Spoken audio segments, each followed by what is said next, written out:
Anyway, welcome to another episode of Not Diablo Immortal. This is episode 8 of this Speedleveling Sentinel.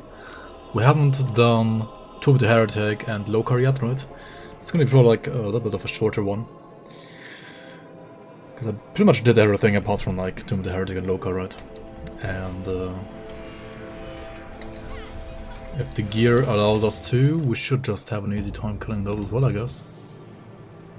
And we do have at least like 2.8k away now, 2.9k DA, right? I mean 2.8k with Ascension up at least. I do have like another 236 DA shred here in Crushing Verdict now, because I was able like to pull some points here because I didn't need as many points anymore for HP. Because I was basically like able to, well, fix my HP in another way. What I could do still is like farm Valorant, right, for Valorant shoulders, and then I could use different gloves as well. I could then use, for example, these gloves over here in it. I could then use where are they actually? With Obsidian Grasp, right, which give you like way more physical resistance, like really nice, also like percent fire damage. Like the only reason why I can't like really use them right now is because of the +2 Hour Reckoning. I mean, okay, that's like gives you flat physical damage on top for Hour Reckoning, so maybe these are like better either way for damage. But these would be like way tankier, right? The Fizz Rust, the armor, like really tanky blue gloves here. And if you had like the +3 to Hour Reckoning from Valorant shoulders, and also like Valorant shoulders, I think like give you some Fizz Rust on top, right? Would be really nice to have. Overall, like a better build for sure. You spent the weekend trying to farm Void Soul set, still missing the blueprint for damn helmet. I mean, you could play like the scuffed version, right? That you could play. I mean, if you like found multiple of, say, the chest or the shoulders or the shield, right? You could like try to transmit them to the helmet, right? Then you won't have the smithing completion bonus for the helmet that you would get when you just craft it. But it could still be like maybe good, right? Not sure. Like good enough at least.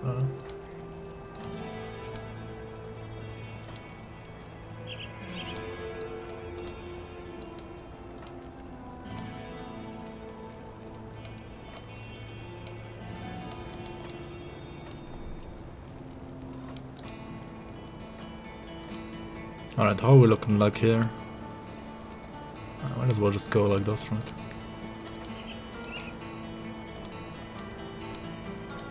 This wouldn't be too bad.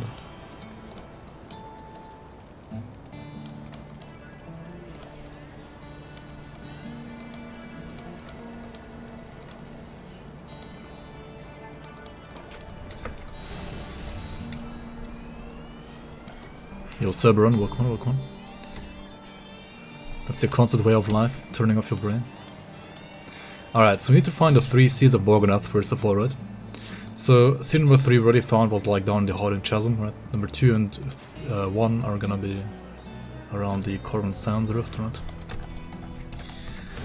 Like we did this, I think, on normal as well at some point, right? Yo, SZP, welcome. People arriving on a goose. Still like one of the best emotes, man.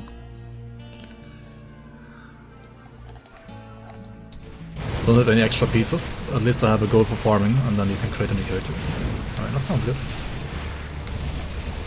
It's always good to like have a farming goal and not like a credit card goal, right? Like in Diablo Immortal. I don't know.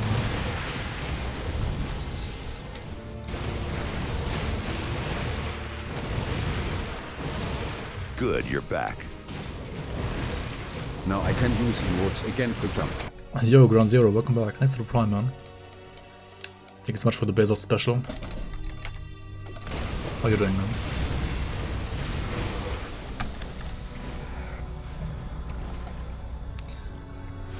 Back to the bloomers.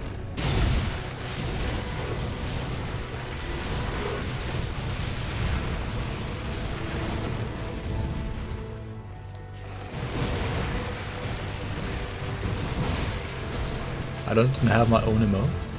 Huh? What? It showed for me. on stream, I think. Did it not? Nani? You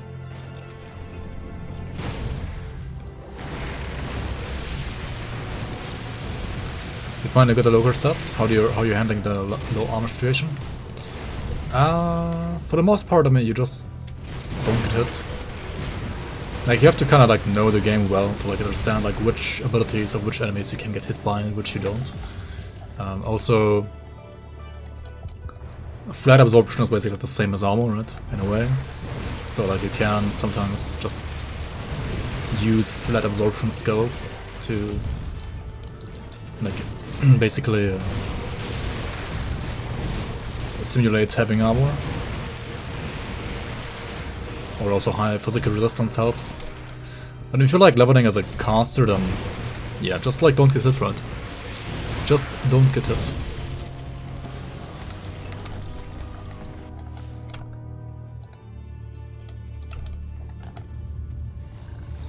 My energy is draining quicker than the whales accounts of Diablo Immortal.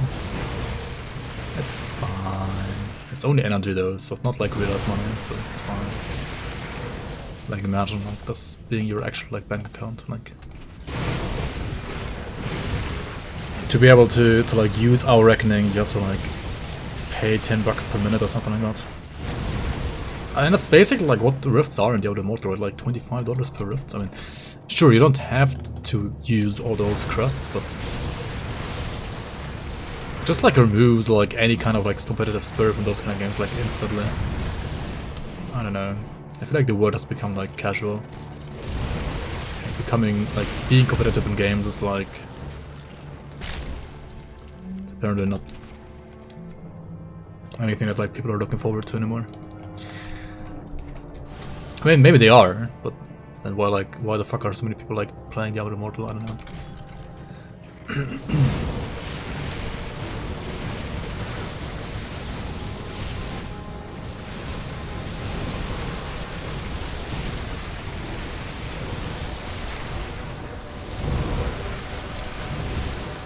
Alright, this is the first seed of Morgoneth. We also need the second one, right?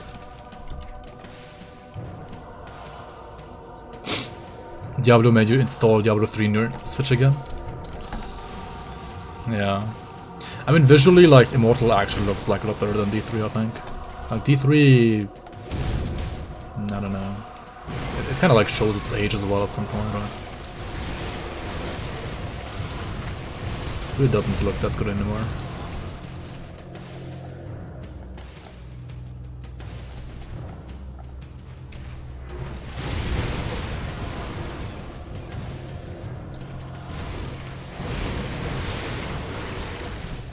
They don't really have like any plans for any other ports, but yeah, Switch port would be amazing. Like,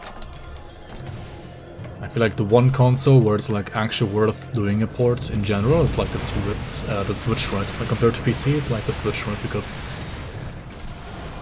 I don't know, like playing this on an Xbox or PS5 instead of PC. I mean, sure, some people just don't have a good PC or like just prefer to play on like on a console, but apart from that, like you can't like really reach a much bigger audience, I feel like.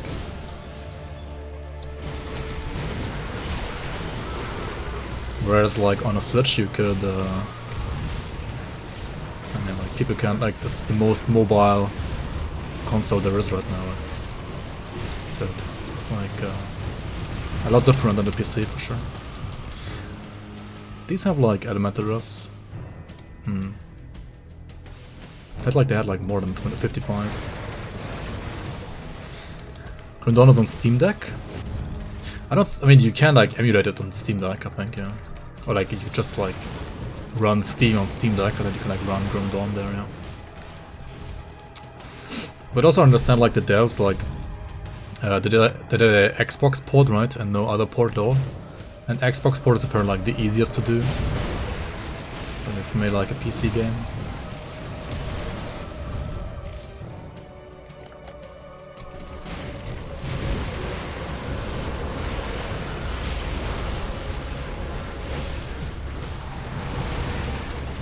Also typical for Crate, how many people were like working on the Xbox port? It was literally one guy, right?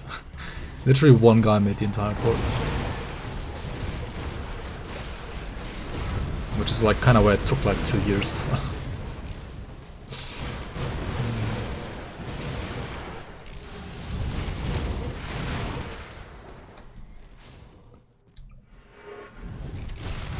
I mean, yeah, the controller support in this game is really good as well. Like,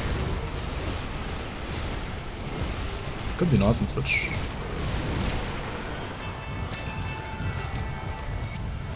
Alright, we got all 3 seals. Let's go to the Corvin City into Corvin Oasis, right? Lost Oasis, rather.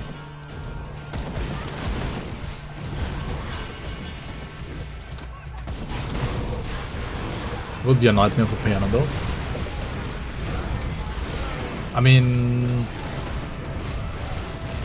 I'm just saying, like in general, like the controls are good.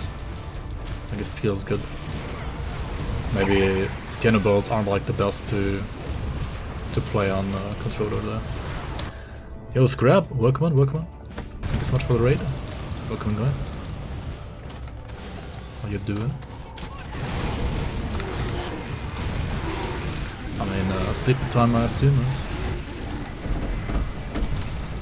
Welcome, guys. Welcome, welcome.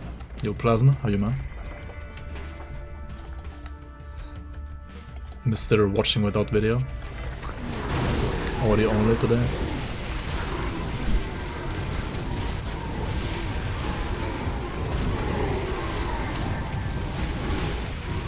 You only play Mindless Waters and Warlords? I mean, yeah, those are totally fine on Switch, right? Or like on controller, rather. Where boobs?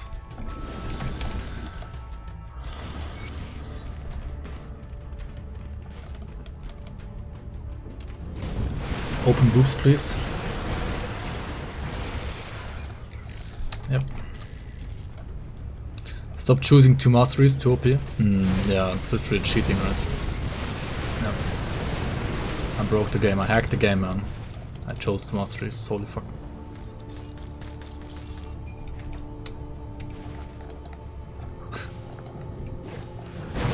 Where's the shirtless stream? What the fuck? Shirtless stream? Oh my god.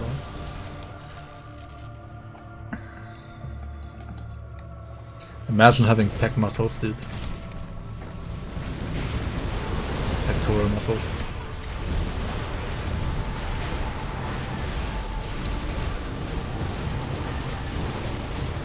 And others. As Grab would say, nodding hard.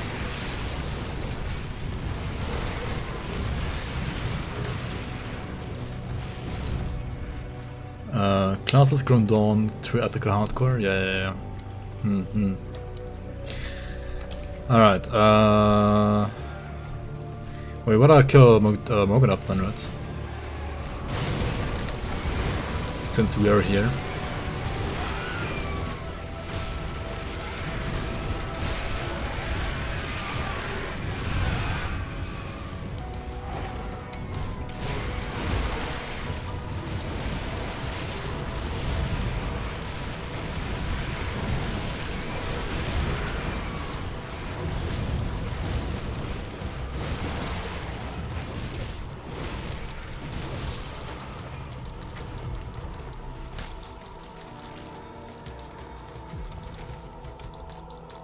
Aggressive modding. Aggressive nodding. Nodding aggressively. Nodding obsessively. Modding obsessively. I mean, that's pretty accurate there. Wrecked by modding.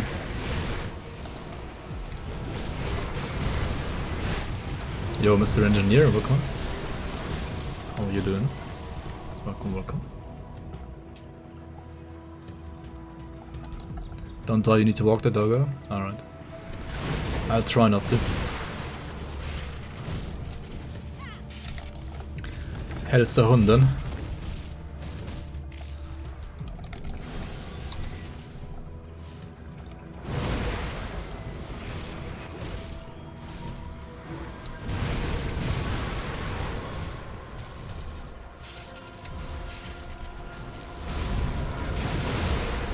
Put a sab and die.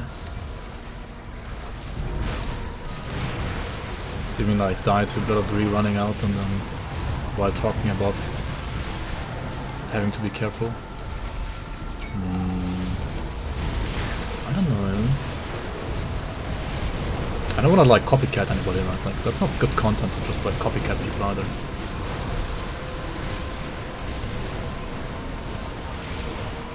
Whee! Spin to Monka. Spin to Monka, yeah. Spin to Monka, yes. Death Guard Hood, alright, poggers.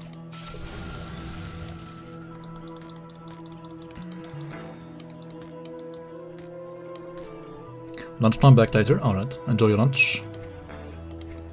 Is this hardcore? You can always see at the top left what it does, right? This is indeed hardcore, yes. Yo, Farnsworth, welcome, welcome. Monka spin, Borpa spin. Borpa spin, Borpa spin, Borpa spin.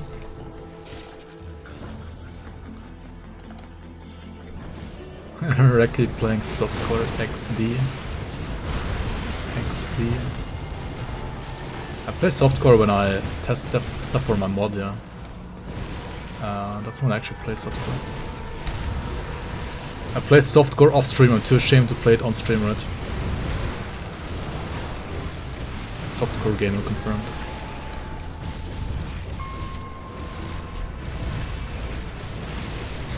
We do a bit spinner sometime? Maybe.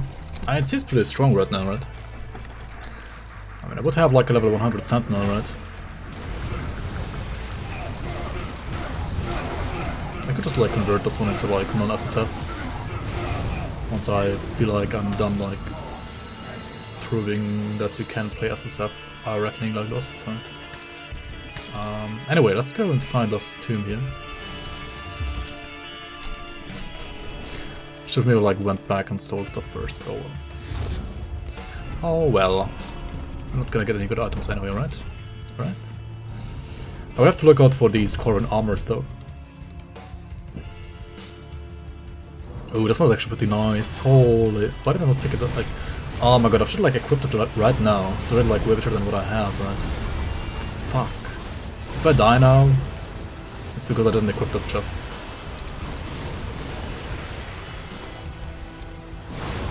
Like, what is this? Aggressive of Maven's Wit? Okay, it's less fire dodge. It's less conversion. It's more away. It's more stun rest though, and higher armor as well, right?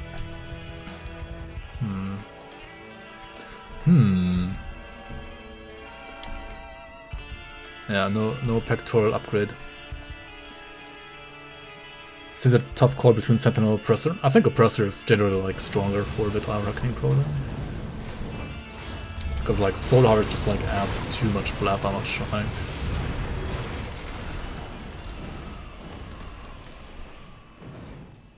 As long as you at least like convert the cold to Vitality as well from Soul Harvest.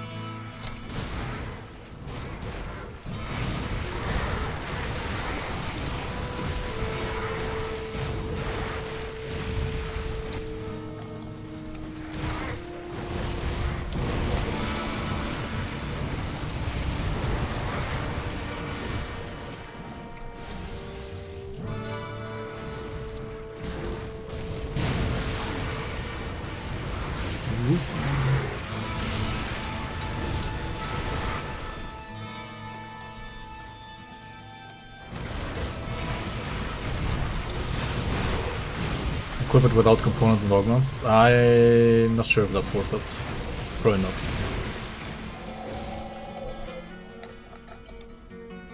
I mean, probably not.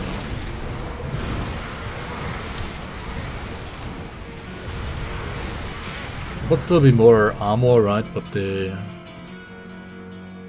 Chains of Other One is unironically like really nice now.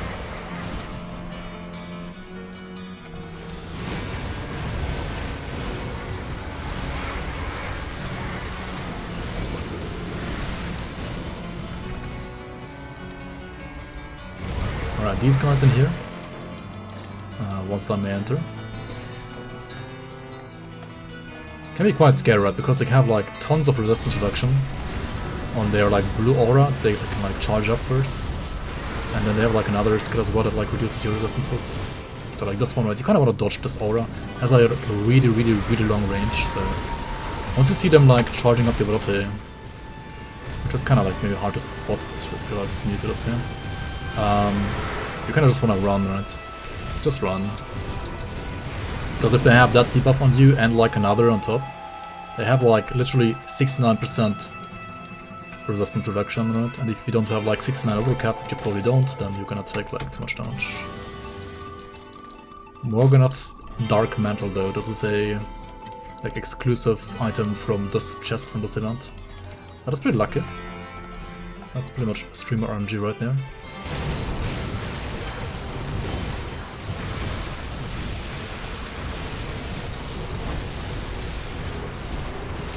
Holy. Getting slapped. Hex flex. Dude, I can't do that.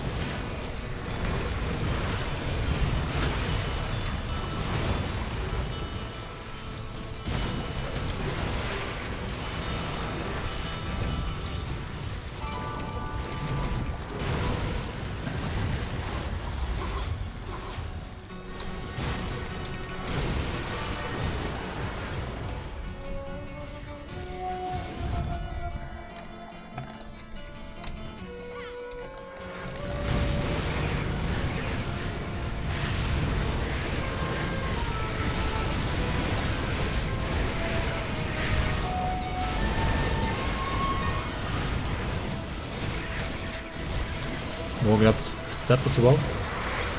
So the boots and the pants, right, they drop from these like tentacle guys in here in this Tomb of them, like this Tomb of the Heretic. So I guess it's kind of like a lucky drop as well, in a way. They're rather, I mean they're not that rare though compared to some other items, I think.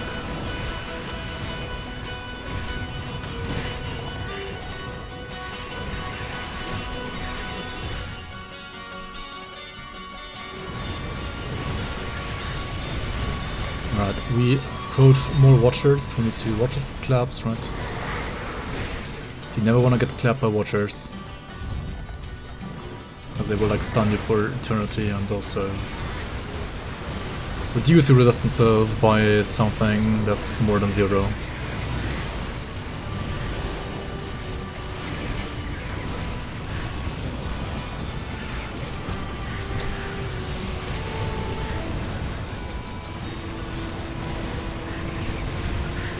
Alright, they also dropped the gloves, by the way, right?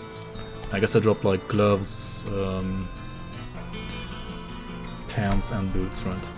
Dude, what does this run? Like 3 Morgoneth pieces in 1 run? How is this not lucky? What the fuck? Anyway, this event over here has a chance to drop the chest of that set, of that Morgoneth set. And it's also like pretty hard. So let's not die here, right? Let's not get clapped by watchers. And like after some time, right? There will be like tentacle guys spawning in from the left and the right, and they also like will port like Shadow Strike in your face, so yeah, feel free to like move away from the middle, because like honestly the middle is pretty rippy at some point. And sure, like endgame builds can like face tank everything in the middle, but if you don't have to, and your build isn't like super min-maxed yet, then I wouldn't advise you to. Holy fuck, yep.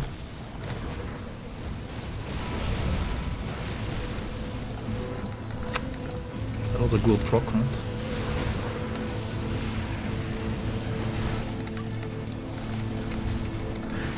Let's kill these guys here, maybe. Oh my god, I got clapped. No, don't get clapped.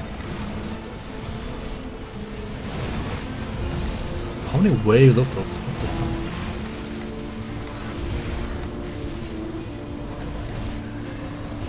Oh my god. Fucking claps.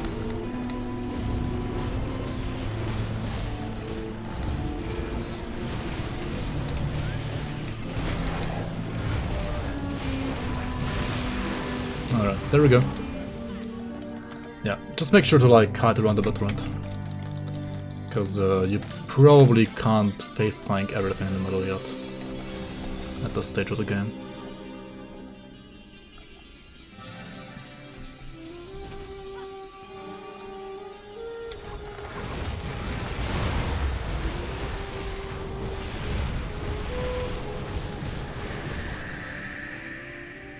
Ah, we speak at last. Yo, Hollow One, welcome, welcome. What's up for now?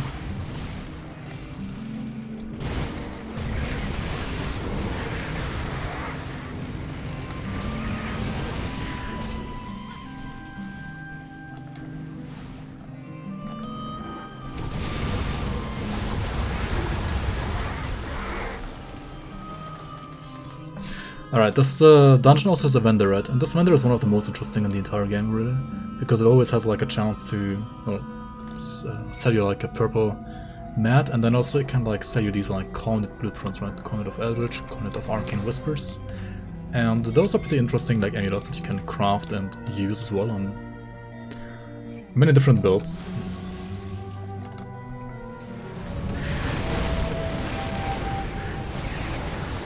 They are like very RNG dependent, like when it comes to crafting them, and also like the builds they're like good for are usually not like meta builds, rather like off meta / meme builds.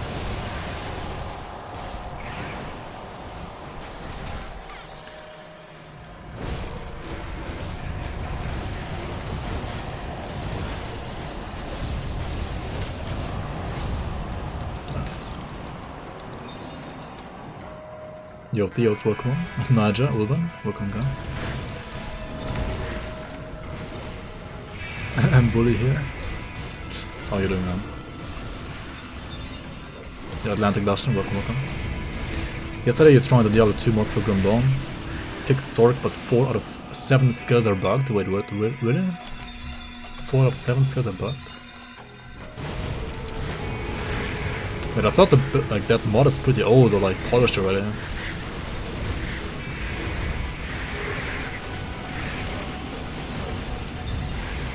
Still 1195 out now. I'm playing on 1196 all the time on the test patch, and there has been like the last update to the test patch. Basically, there's not going to be another update to the test patch, so basically whatever we have now is going to be live hopefully soon. I'm pretty sure it's going to like release in June, basically. Like 99.9% sure it's going to definitely finally get released in June. This patch. Yo, Deepest Sighing, how are you, man? Welcome, welcome. Alright, the boss of this dungeon, right, Morgoneth, is I feel like kind of sketchy. Probably. Do I need any pots for him? Probably not. Alright, that should be fine. Just time your ascension, right, and don't get hit by those projectiles, because they have like insane damage reduction. Also, he spawned freaking Shade of Zephrys. Oh my god, and Zephrys like spawns rocks which have physical damage and hurt a shit ton. Okay, this is cancer. How do we do this? If you run away, he's gonna jump in your face as well, so that's like not really good to run away, to be honest. Yeah, okay, there's a jump. Okay, we'll kill this Shade of Zephrys then, because Shade of Zephrys is pretty scary, not gonna lie. And then the other problem with this guy is like, yeah, like all of these projectiles, right, they have like damage reduction by what, like 90% or something like that? Oh my god. And also his jump is scary. Don't get jumped on. What am I doing here?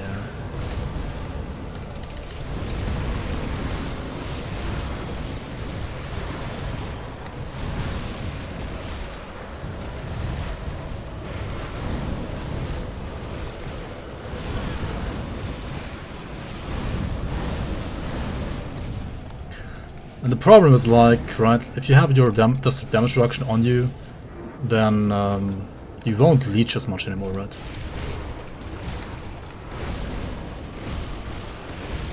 So you really kind of want to like burst him down, even a Prime Ring of Morgoneth, whenever you don't have that like debuff on you. So you kind of like want to, well, dodge the projectiles as much as you can, but there are like a shit ton of them, right? So it's not that easy. Yeah. Only like fully min-maxed builds will look way smoother. You can basically just like face tank him as well later on if you have like a proper build, right? I mean, this It's just like a proper solo cell build, so he doesn't have like the best gear available to him yet.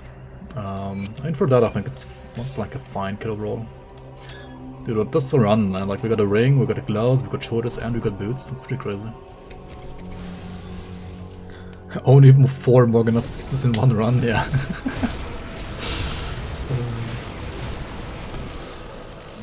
Only 4 pieces, dude. That's such bad RNG, man. Not even 5. Like, not even the weapon or the helmet as well on top of it. So bad, man. Alright, what do we have here? This one converts to physical, we don't want to play that, right? Let's go from plating, that's like the other one, right? I don't really want to play this one either.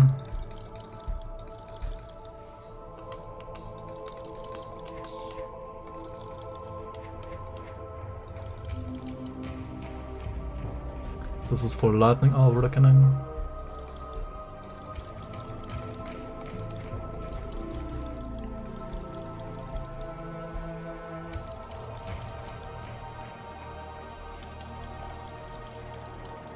And then we had this like aggressive of Maven's with chest, right? Which probably overall should be better than what I have. And it's like less damage then. The armor is pretty significant nevertheless, right? Alright, we need a King's Guard powder. Which we do have on me right now, okay. Did I get a new chair? No, this is just a towel over my chair. Right now. In case it like gets sweaty, you know?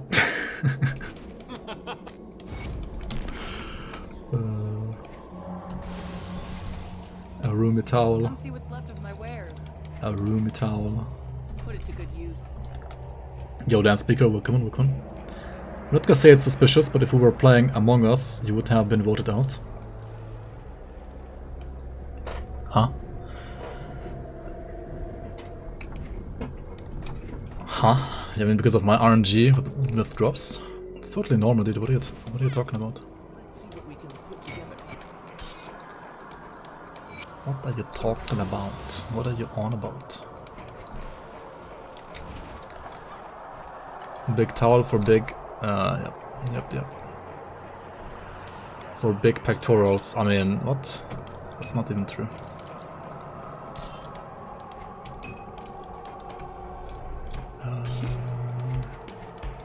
Definitely not true.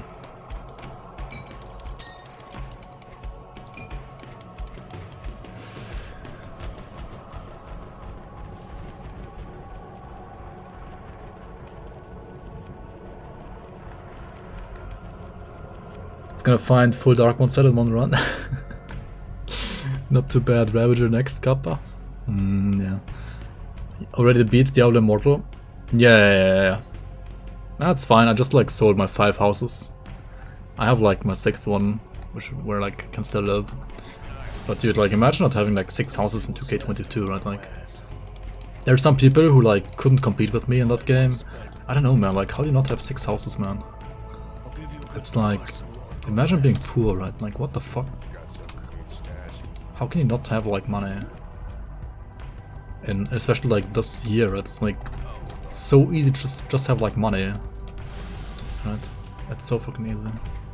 Just have money, dude.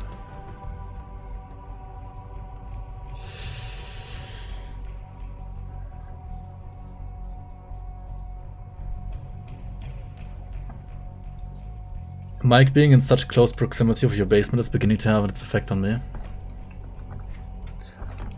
Yeah, I don't know in which way exactly, but I guess you're not wrong.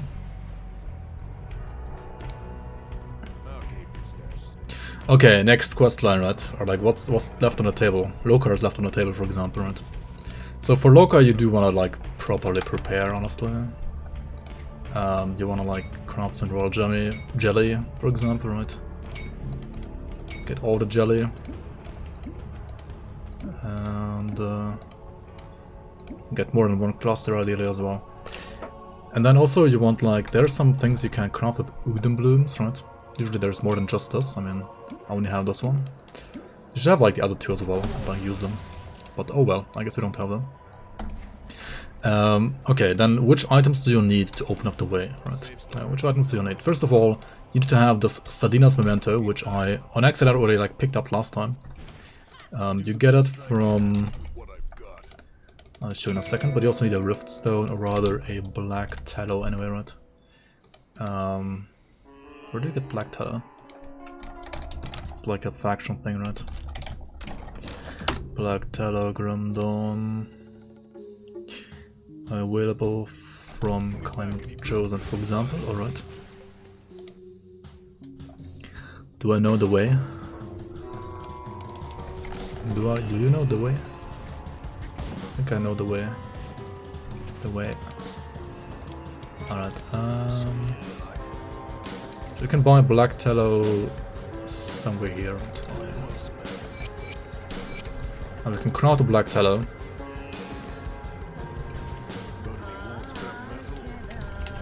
And with that tallow, we go over and go to Gloomwald. Right, you need to have done the Nani Stash quest, or you do it right now. And open up the way to a smith behind that stash.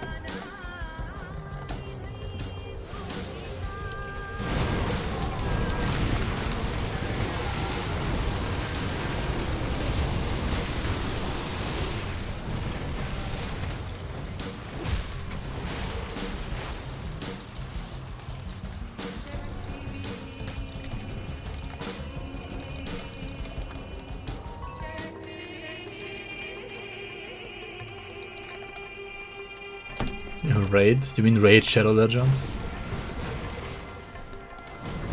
Oh god, fuck. Never. I got like sponsorships though, right, for Raid of Shadow Legends, like 3 of them or something like that. Like they want to like pay me 600 euros to like play it, but fuck dude, no. Why would I play that? Crap game. Just a scam, man, like why would you play that game, dude? It's like Diablo Immortal.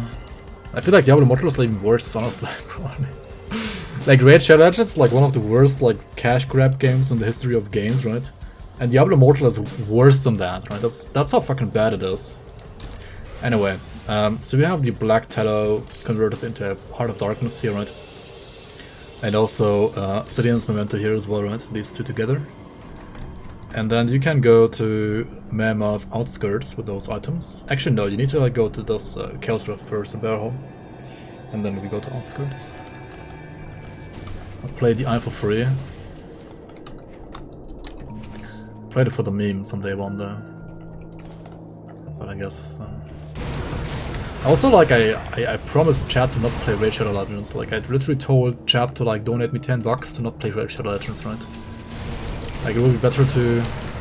Because, like, them giving me, like, $600 would somehow, like, basically only be worth it for them if, like, on average, like, players for my stream would, like, spend $10, right?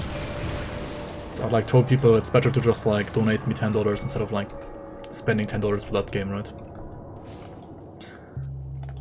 So after me saying that, I can, like, literally never stream Raid Shadow Legends, right? It would just be, like, scummy as fuck.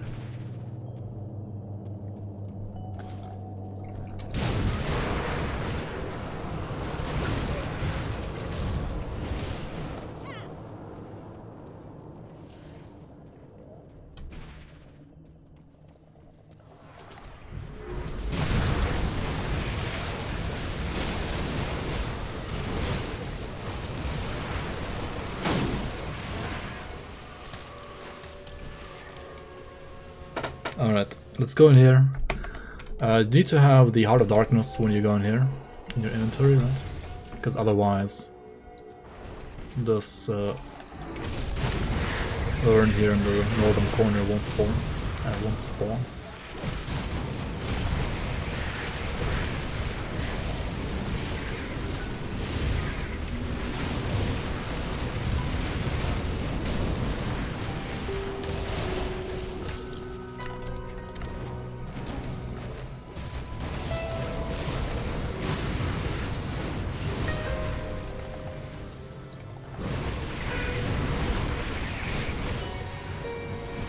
Good, you're back. Lurgi. Thanks for the resub, Bourbon. Welcome back, welcome back. Yeah, I mean, better sub to me than sub to Raid Shadow Legends, right? Money better spent.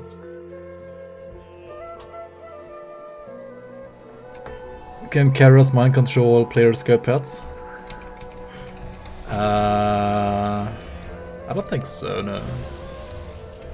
Like, they can't be targeted, right? They're like untargetable.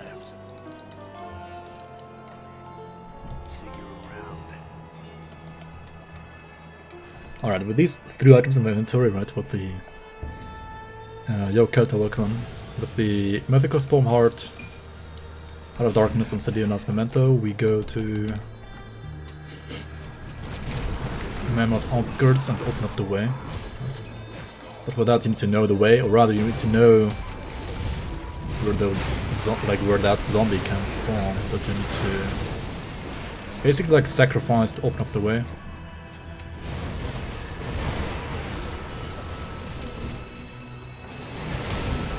So you need to bring a like blue zombie over here to this like ritual circle.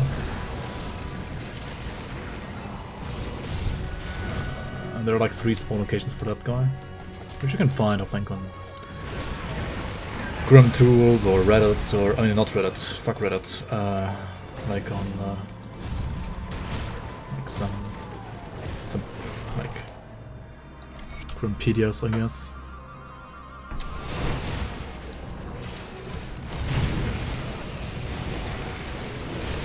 Find him on Facebook. Maybe, I don't know. I've never been to Facebook. Or like, I have been on Facebook, of course, but like I haven't been to Facebook in a long, long time. Anyway, make sure if you have like player scared pets like these that they don't like kill the zombie for you, right? You need to like have either pet attack on your bar and like make them not attack, or you can like unsummon them by, for example, removing any gear piece that has like +1 Oathkeeper, right? Now they're like unsummoned, right? Now you could check here the spawn location. He did not spawn here. This is like location number 1, right?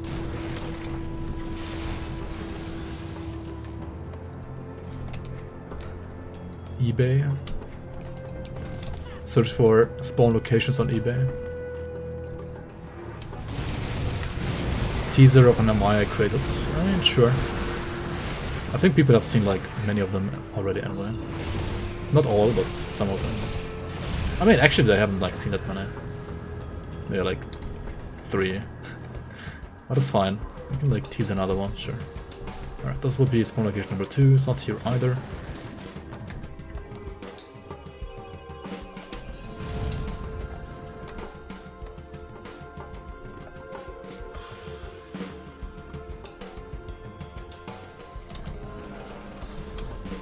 What roll is that?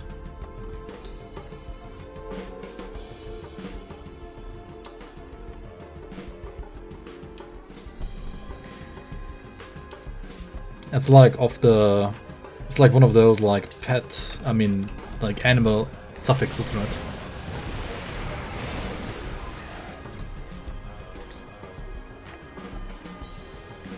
Yo, Dying Hermit and Spiny, welcome guys. Some random ass blue burning skeleton just crawled out of the garden, what the fuck? Yeah, that's the one you're looking for. Of the eagle, yeah, alright. Just dropping in to say hi and thanks for helping you out last week. I'm not dying as much in Ultimate anymore. Nice, nice. That sounds good. Time to lurk. I appreciate you lurking. Welcome, welcome. Enjoy your stay.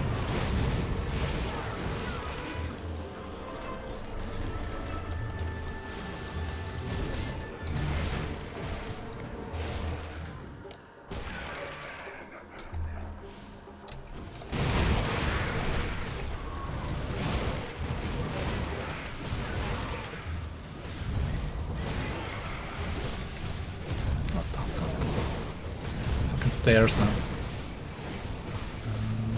Go down these stairs, go outside here. Alright, where the fuck do I even have to go now? Like it's around here, right? Yeah. Location number 3 is basically like behind this pack, like over here next to this wagon. So you kinda want the other way to be cleaned out as well. Yeah. So we're not gonna go there yet, we're gonna go over here and clear out this area first, because we really don't wanna have to deal with all these guys while the zombie is there.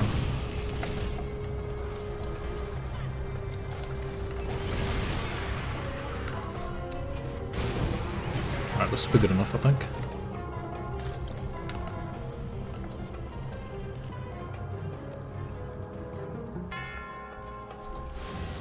There he is, right? Flamand Bleu. I mean, Diablo Immortal also, like, gameplay-wise, it's not, like, that terrible, right? It kind of, like, reminds me of Lost Ark, to be honest, in a way. Or, like, Diablo 3. But, like, worse. The thing is...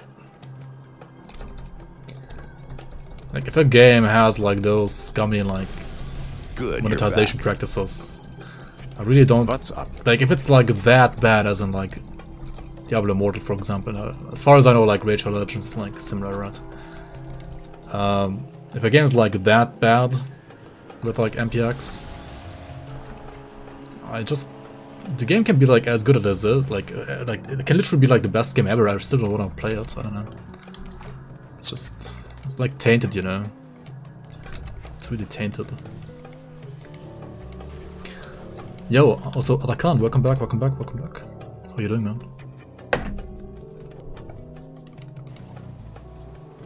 Yeah, you have to sacrifice the blue zombie. You have to like make it walk into that ritual circle to open up the way. I don't know what. That's like literally the only way how you can like get to Lokarr. All cute things must die, right? That's called Grim Dawn and not Cute Dawn after all, right?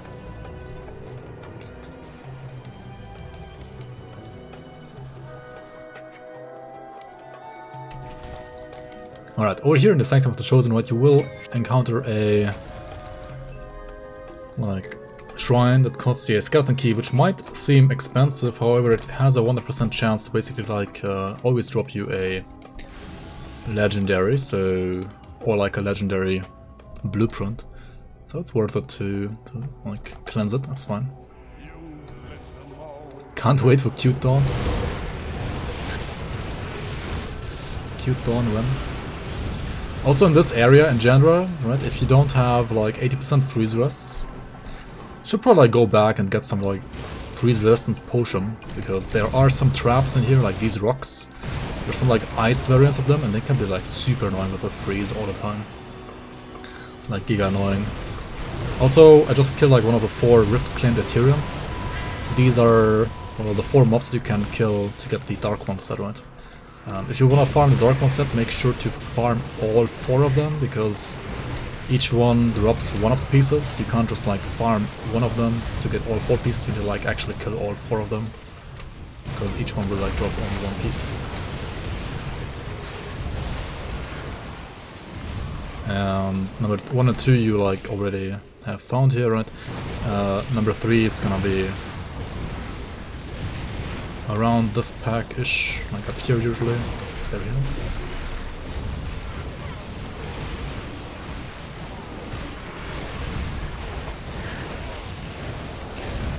And then number 4 is gonna be like further down this level. Like a lot further down, which is why like people tend to miss them. And then wonder why they never like get the Dark One's mantle.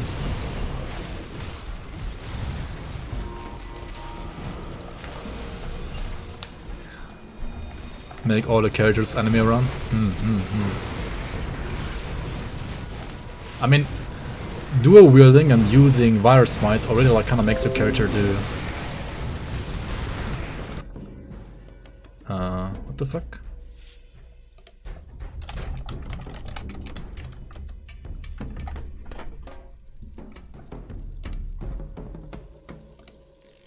It's back, right? What? Back?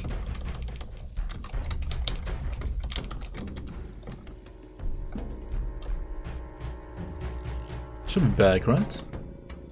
Fucking German internet, man. Holy shit. Yeah, alright, back F5 or whatever.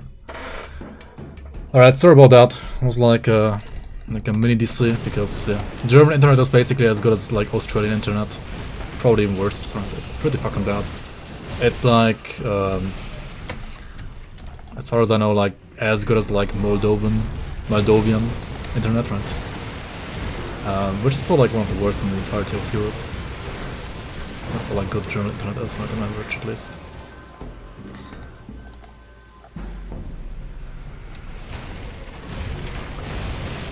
Alright, Rift Cleanup Tyrant number 3, I mean number 4 rather. Over here. Down in this alley. Okay, we did get none of the 4 pieces, Fierce Birdman. But then again, for this build we don't need them. If you were playing like a Vitality Caster, Ritualist, Conjurer, Oseron, then this would be like a lot better, right, for you. Also be careful with these like arcanes, right? If they're like already in combat here, their cooldown for this projectile, or like their initial timeout rather for that projectile will already have started. And then they can basically like turn on you and like instantly cast it on you, and you're like, what the fuck? Doesn't it usually have like an initial timeout? And it does, but if it's like already in combat, then the timer has already like ticked down. Alright, alright, for Lokarr himself though, you don't go to the end. You just go like over here, into this river, right? Below, like through these trees.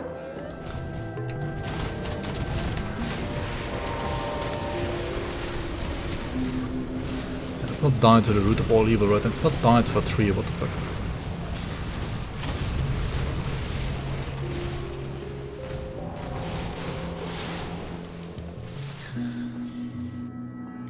Alright, down here, you are in the Crucible. You might be like, what the fuck? How did I get here? Anyway, here you will find Lokarr up here, right? He's gonna spawn basically when you walk there. So prepare now, right? And against Lokarr, he has like a 3 projectile, like shotgun attack. So you wanna basically not get hit by those too much, and they also like return, right? So like make sure that you at least don't get hit by the like returning projectiles. So make sure to always like spin around him, or to abuse like elevation to make like the projectiles not even hit you at all. Let's go here.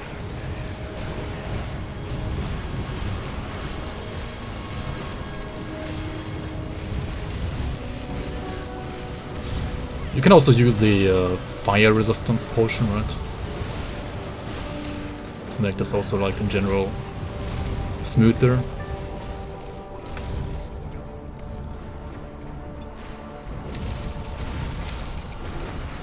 Also, if you decide to like disengage, don't wait too long with disengaging, because once you disengage, he will like also like have a fire doombolt that he's gonna like shoot in your face, right?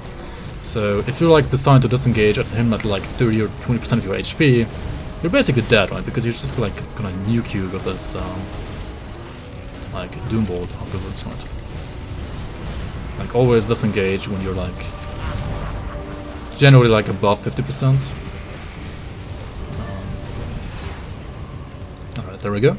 That is a kill on Lokarr, and this is the guy who like drops the 4-piece like leveling set, right? So at least you have to like kill this guy at least 4 times, right? And then you have the full set, right? This is RNG, right? Which item you get, like which part you get from the set. So you will probably have to, on average, I don't know, like kill him 10 to 20 times, or maybe even more.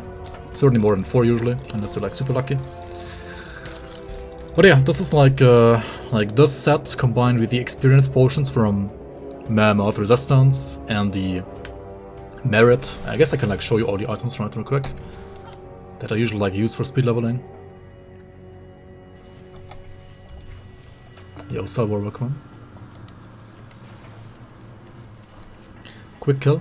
I mean, compared to like proper endgame builds, it's like not really that quick, but for like an SSF build, I think it's fine. It's just a little squishy sometimes, at least right now. You have to actually like sometimes disengage and like know when to disengage and like Yeah, it's not like as brain dead to play as say a Warlord, right? Certainly not, because it's hard to play.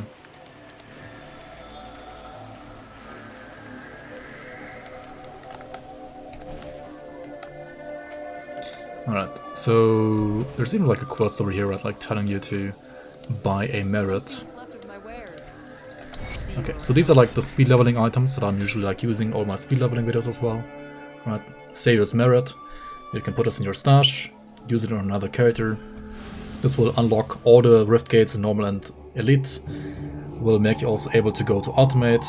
Will give you all inventory bags. This like can be used to basically do like the lore gathering that I'm doing in those videos at the start, and also it's good to like hop around just to like get to quests faster, to get to devotions faster, and so on, right? Portions of clarity that are like self-explanatory, right? Like 100% more XP gain for an hour, right? You want like, I don't know, I'm usually like using I think 6 or 7 of these. Because like every time they also that you reset or like change difficulty, you have to like reapply these as well. And then like the Lokarr set as well, of course, right? This will give you on the 4-piece, assuming you have all 4 pieces, right? +1 to all skills, health, tons of resistance cells, left and right and right and left, and 40% increased experience gain as well. So if possible, you want to wear this all the way to level 94. However, the challenge there is in this set only having like 10 armor. So you will take like tons of physical damage while leveling if you're like not careful, right, when you're using this set. But I mean, you can do it, right? Like I'm using this set all the time to level 94 and literally all characters, doesn't matter if melee or ranged. It's generally like easier to use this set all the way to 94 on ranged or like a caster, right? Harder on melee. But yeah, I mean, in the end, like just get good and learn how to play around the set, I guess. I mean, I don't know what to say. Yeah. And yeah, I mean, in general, do I want to do anything more here? Like any additional like challenges? I mean, there's some other like super bosses, right, that you can do as well in this game in general, and they are harder than Lokarr, definitely harder than Lokarr. And you kind of want like a proper min-max build. Right? So what you would do now at the stage of the game is you would start like farming totems and dungeons for loot, and then like upgrade gradually until like at endgame with your character with proper like min-max gear, have like a better relic and so on and so on. Or you like farm gear for another character that's like more endgame gear dependent, this one, and then you just play that other build, right? Yeah, that's basically what you do. We could do like Bourbon Clones maybe, because like Bourbon Clones are another super boss that you can do. If you want to see that, I don't know. It's the super boss like related to your salt bag that you should have kept. Right, we could do the salt bag boss. So for the salt bag boss, right, you need to have the salt bag in your... I mean, you actually don't have to have it in your inventory. But you need to go to Lokarr Valley first of all, right? And then you need to get to the non-mythical Storm Heart, right? Lokarr is basically the like secret super boss from the Ashes of Mammoth expansion, right? Whereas Bourbon Clones is are the super boss from like hidden Celestia boss from the vanilla game.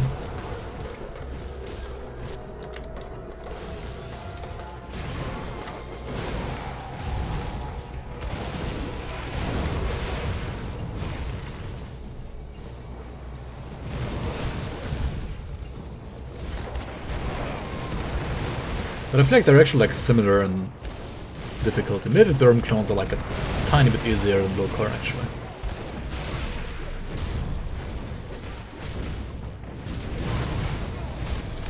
Alright, so over here we have this ancient urn, right? Over here in this corner, and Tomb of Horrok.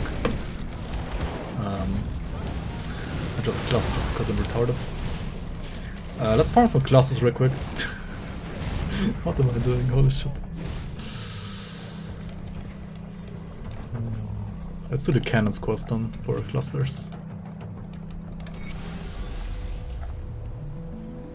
And we're gonna play a new character after this. Not today, no, but next Grim Dawn stream, yes. Probably.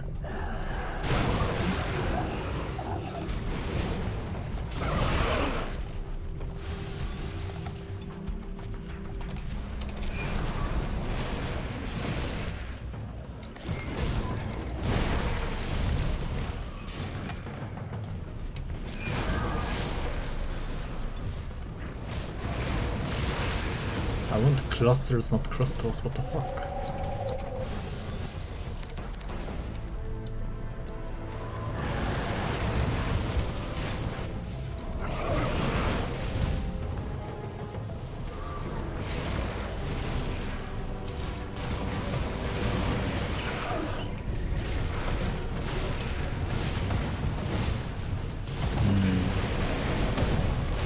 I mean, crystals are never bad either. Like, you will need tons of them for counting anyway.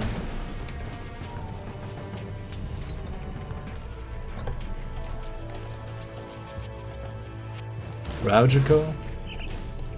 I mean, as I said, like, right now on this character, it would just be suicide.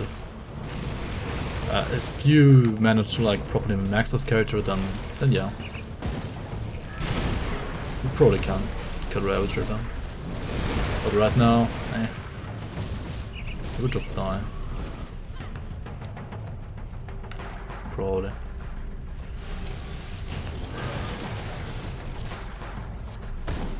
Is that a cluster? No. Oh my god. This area is so stressful. Conflagration.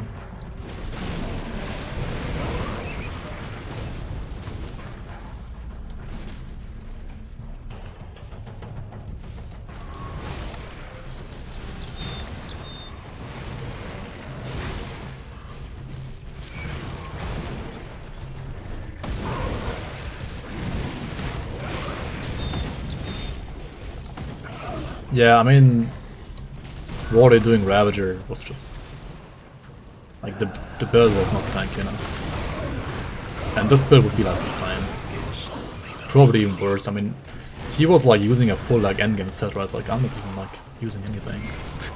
It's like tanky in any way. I guess Cyclone isn't really like that tanky either, but you can certainly like min-max it more and hit it as well. But yeah, his Cyclone was not SSF, right? He was using gear from other characters, like pre-farmed gear, and he still just like died at stage 1, like... Yeah.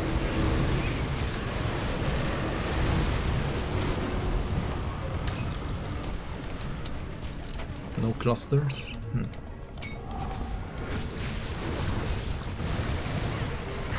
Could do Warden's Lab, I guess, as well.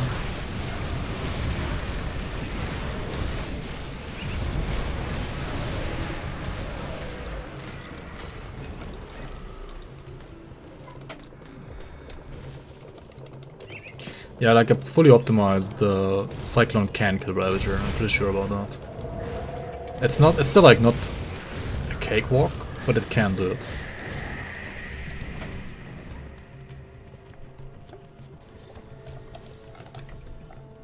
No maidens, no clusters, I've clustered us. Yep. Let's just do like the traditional 8 cluster farm here then. Maybe we got some clusters, right? Surely we're gonna get a cluster. Copium. Also, you see a totem, you click a totem on it. Because, yeah, I mean, the character right now is like the phase when you wanna do like all the totems all the time. You're like literally in the like totem farming phase of, you know, like your character or your account. You wanna do totems, you wanna do dungeons for farming. That's what you wanna do basically.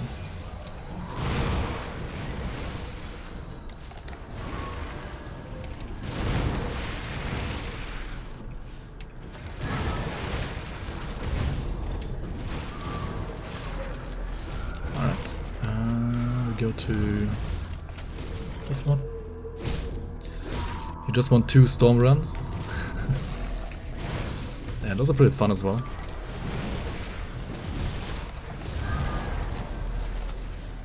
Oh my god, cluster when.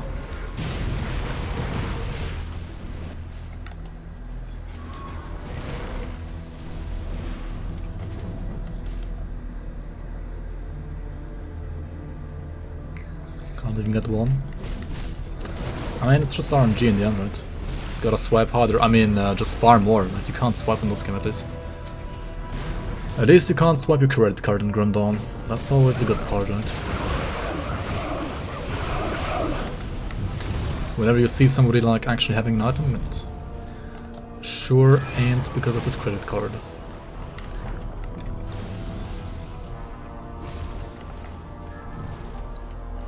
Grim Dawn pay to win in season 5. Oh my god.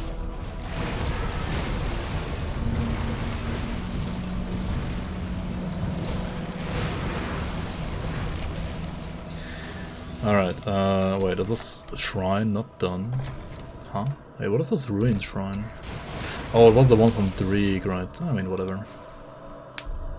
Real money auction bullshit? Yeah. I mean, in general, right, you can never, like, fully really, like, make people not do real money trades, right? Because, like, people could just, like even now, right, I could, like, have some, like, set up a like custom game, somebody else like join me, I give them like a local set, they give me like $50, right? Like nobody could really like stop you from doing that. I mean, you could like report me, I guess, because I'm not like a streamer, but I wasn't streaming and so on, right? But it's totally different, like if it's like not, if it's basically like against terms of service, as it is like for example in PoE, I think as well, like for some things at least, or if it's like basically endorsed in the game and like accepted, or even like people are like encouraged to do it as well because of like in-game shops and so on. There's more near Warden. There's also more here. Yeah. I mean, also in Grim Dawn you have GT Stash, I guess. Yeah.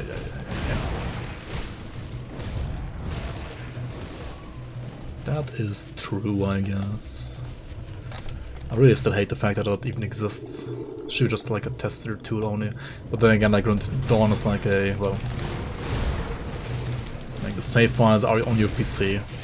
There's no servers, so there really isn't much control that you have over like your, or like the company would have over like you cheating or not. Unless you make like a client, like we did in the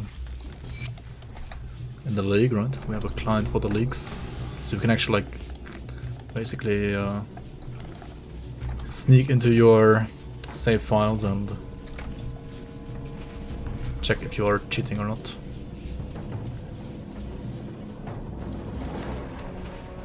In GRIMTOOLS you do the same. In GRIMTOOLS I buy money. What? In GRIMTOOLS I buy items for money? What are you saying? Huh?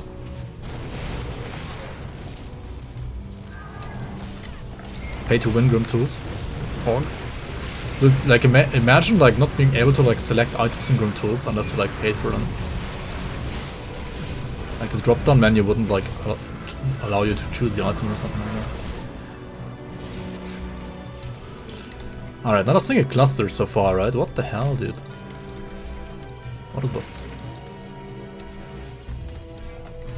Oh, you want for Christmas to Grim Dawn without GD Stash? I mean, that's basically what the seasons are, right? Because if you're using GD Stash, your character will be automatically flagged.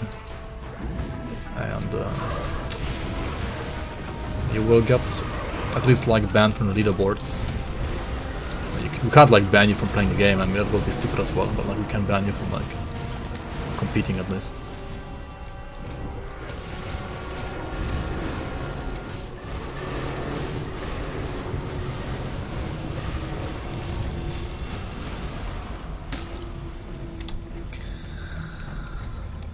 Dude, no clusters? What is this?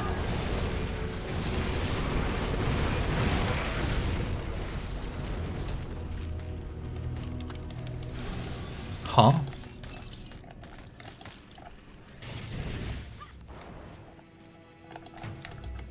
Yeah, I mean, I think mine said like August 10. August 10th. 10th of August, something like that. Or was it 7th of August? I don't remember. 7th or 10th of August. It's like when they should arrive. Ish. Alright, come on, clusters here, please. What the fuck?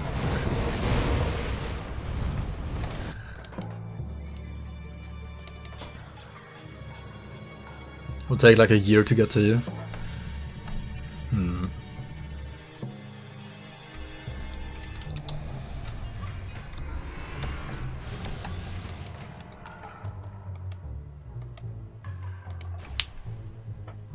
Does the health reduction of Walker and Seal of Annihilation stack? Maybe, but it doesn't work against like bosses anyway. They have like 100% resistance against it, so it's literally only like working against trash, where it's kind of useless anyway. I mean, in general, like this entire mechanic is just, it's not like worth playing around. It's like a flavor stat.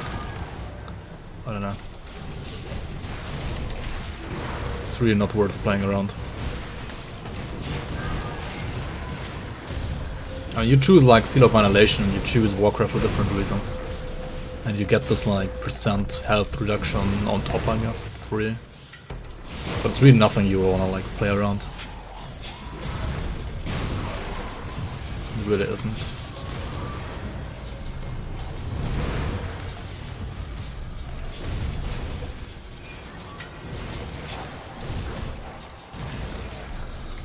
Cluster, come on. What the fuck?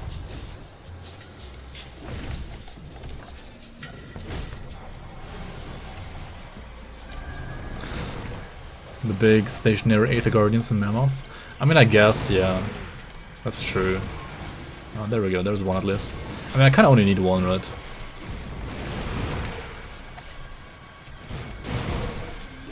Might as well do the full run here. And we need to go to Bloodgrove, right? Once you have the Stormheart, the non-mythical Stormheart, you want to go to Bloodgrove and visit the Weeping Oak, right? The Weeping Oak.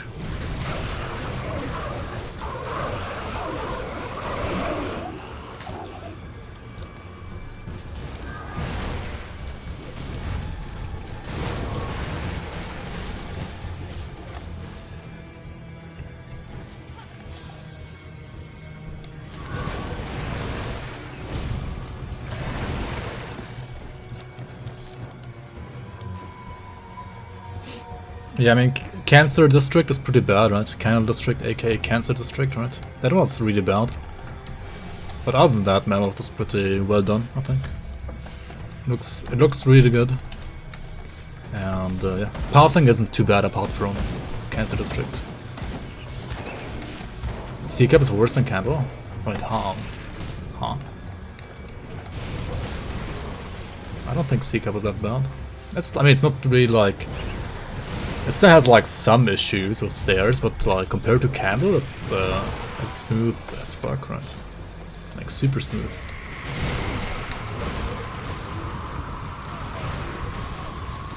Alright, you feel a chilling breeze, but there's no wind, right? If you have this item in your inventory and you go to this oak, you will get this note, this quest note here, which has like blah blah blah blah blah, and then it like tells you to go to the depths of anguish at the end, right? If you care about the lore, it's actually pretty good. It's pretty nice. You can check it out. It's kind of like Uruburuk lore, right? And on top of that, we could also like go down here to Ashen Wastes and get the Stone of Mogdrogen. And we found a random Ben jar. I mean, why not, right? Ben jar is not that bad. Benjar is pretty easy. It's one of the easier nemesis for sure. Oh my god, he's next to that guy there. Well, that's fucked. Let's kill this guy first then. Holy.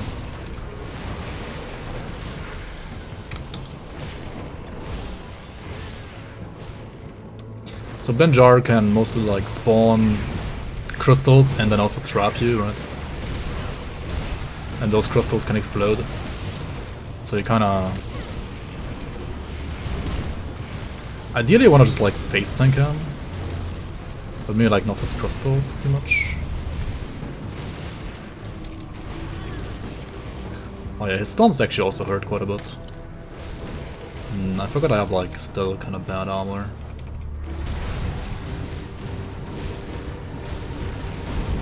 Alright, also when he dies, like all of his crystals explode, so like make sure to not stand inside of all those crystals when you die. Rather when he dies, otherwise you might die as well. And then never forget to pick up the like Nemesis chest, which has a very very nice chance for like blueprints and legendary items as well.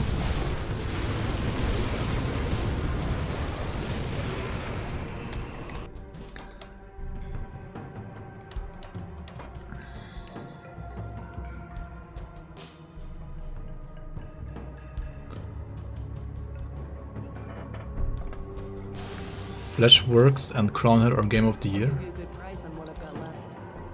Huh. I mean, they're pretty good, yeah.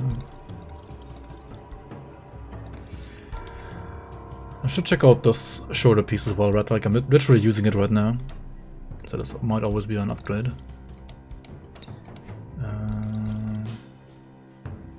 This can also like still sometimes be an upgrade actually. Anyway, Benjar has these shoulders and also like another shoulder you can drop. They are for us pretty useless though, right? Yeah. Okay.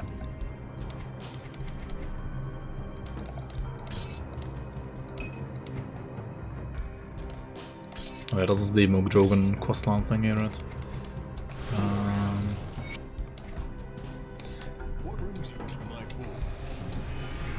You know, I kinda wanna do the other quest item as well then maybe. Moosey. Dude, Moosey scales pretty well actually with levels there. I still have like flashbacks from dying to him in the league. Dying to like level 120 Moosey. He has a lot of physical damage as well.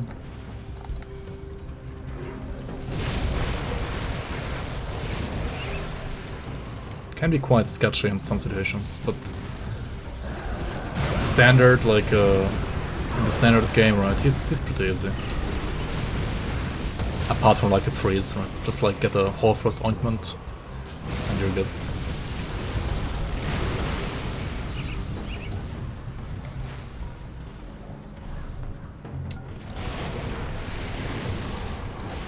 I mean, I only have like more deaths than Moosey because of the league, right? Because of the league scaling. I died twice to him in the league last time, like last season.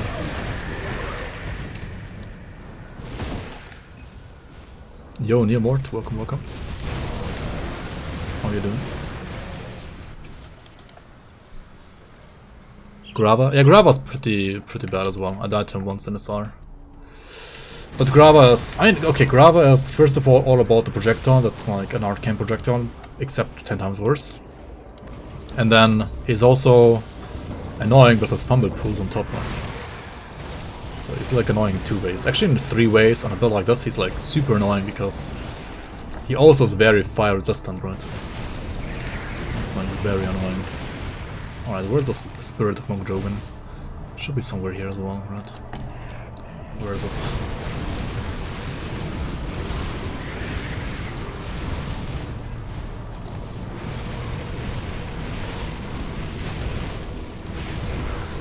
Also, why am I going here now already? I need to go here later. What am I doing? I need to go into this rift later anyway again, right? Because of actually the other quest. Oh well. Let's get the spirit and go outside of this rift then. Out of this rift for now. And let's go to Steps of Torment, right? So we need to run Steps of Torment because well, the quest item told us to, right? Basically. I mean, Benjar only like one-shots really, like when you're either killing him while standing instead of like 10 crystals, or if he like makes 10 crystals explode in your face. He has some other like stomp attacks that hurt this character right now quite a bit, because he's like, well, an SSF character with like low armor and not the best visitors yet. If you have like a properly geared character though, then he is not that hard. I feel like Benjar is probably the easiest out of all nemesis overall.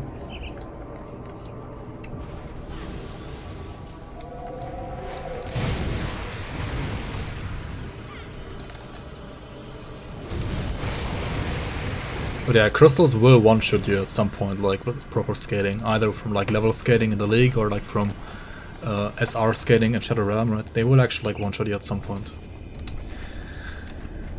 So yeah, at some point it will be crucial to not stand next to crystals at any point.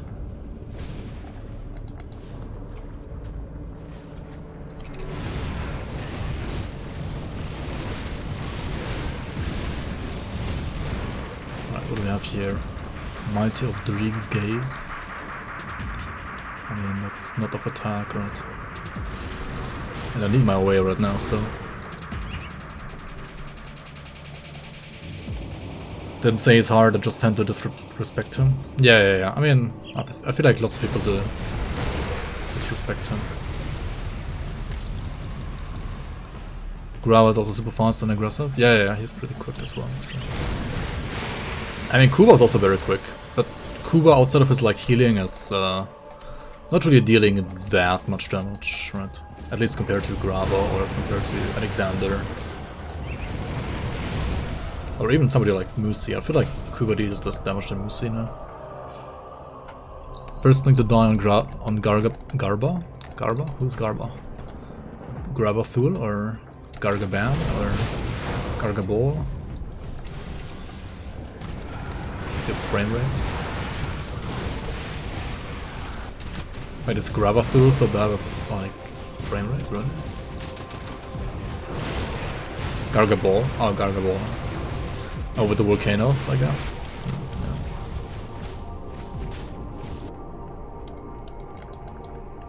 Yeah. Gargabol. Yeah, I was confused because he's like called Gargabol, not Garbagol. So I was like thinking Gabal Thun maybe, or Grabathul. There's so many like enemies in this game that have like similar names, right? Like Bargol as well.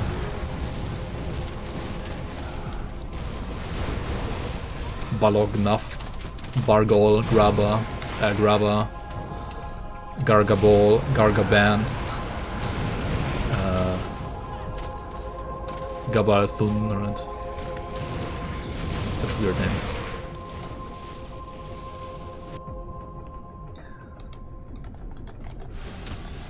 The problem is like Kra'vall always like does two projectiles, right? And in many situations actually like those two projectiles like overlap.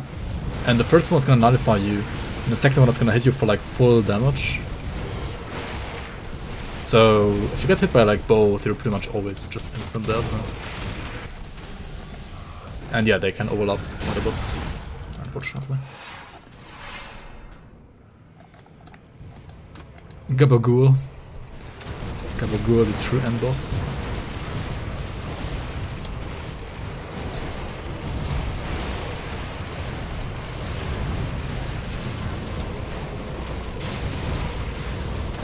Zarthuzalan is also like so fire resistant, man.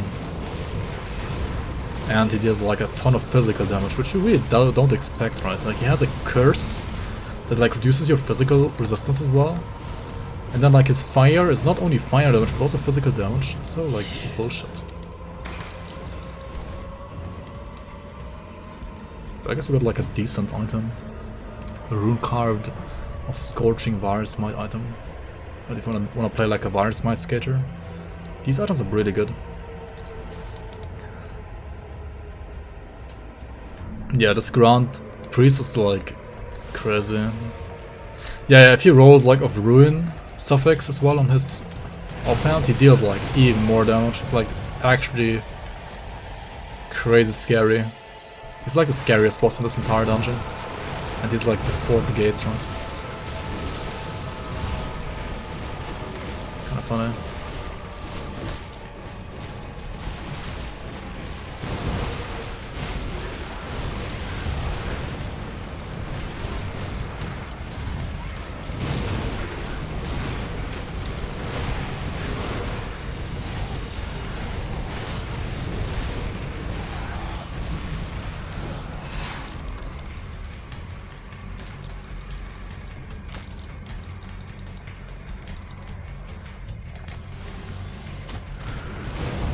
This room was so scary years ago.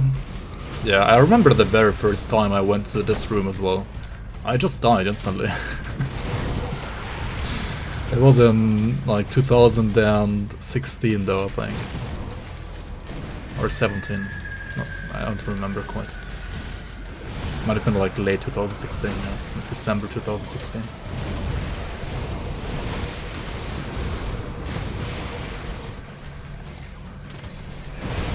Build 26. Oh, you've been a beta tester as well? I didn't play GRIMTOOLS for that long, actually. I didn't even buy the release. I didn't know about the game until like December 2016. Or November, something like that. Yo, Ataka number 2, aka Paulie, how are you, man? Welcome, welcome.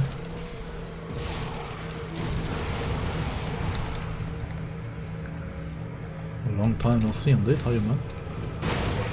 I'm doing good.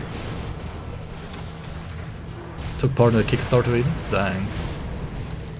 It's crazy that like people like you guys, right? You're still around, or like you're coming back to this game every now and then, right? Like it's such a gem, like that's how good this game is, right? Like even after, I don't know, like Kickstarter was when, like 8 years ago or like 10 years ago almost by now? That's crazy, dude. Like true GRIMTOOLS boomers basically. 2012, 13, yeah, like 9 to 10 years, holy shit, dude. Like D3 just came out back then, yeah, true. Yeah. I mean, look at D3 now, look at this game now, right? I guess people on Twitch at least stream both games like equally. Like they just don't, right? At least right now nobody like streams D3 as well because of like Diablo Immortal. Like, I don't know. Diablo 3 has like had no new content in. I mean, they have like these seasons, but like they add nothing, right? Basically. Almost nothing. GRIMTOOLS Immortal when? I sure hope GRIMTOOLS will never become immortal the same way as Diablo has become.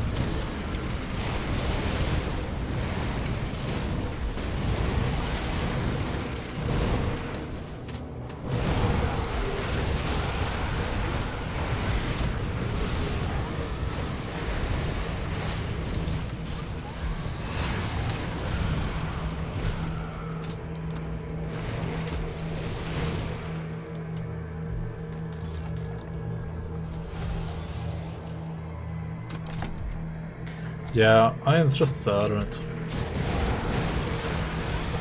I still remember, like, I don't know. I feel like release of Reaper of Souls, for example, was still like fine-ish.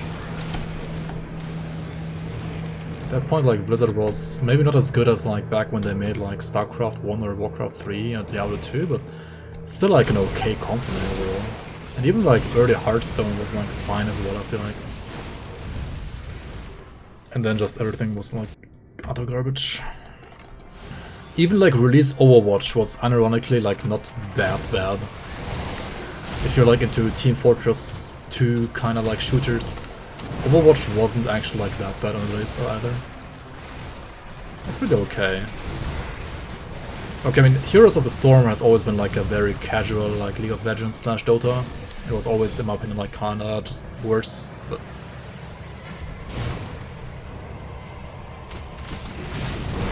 I mean, WoW I really can't count on. I've never really played WoW. But people say that like Burning Crusade / Lich King or even Vanilla was like the pinnacle of WoW as well, and then like it just became worse as well. But also I see like people saying that like right now it's actually getting better again. Like Shadowlands is... Like release Shadowlands was a complete failure, but now it's like okay again. So they're like at least back to, I don't know, like the performance levels of Legion maybe. But certainly not back to like Burning Crusade or Lich King levels.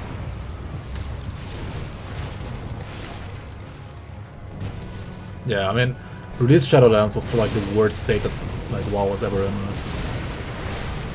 So getting better than that is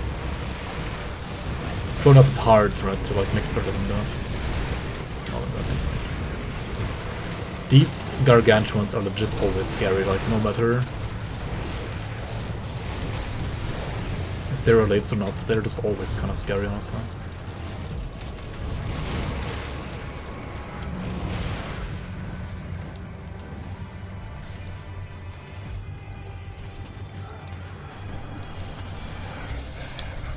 Alright, you cannot sell items here, right?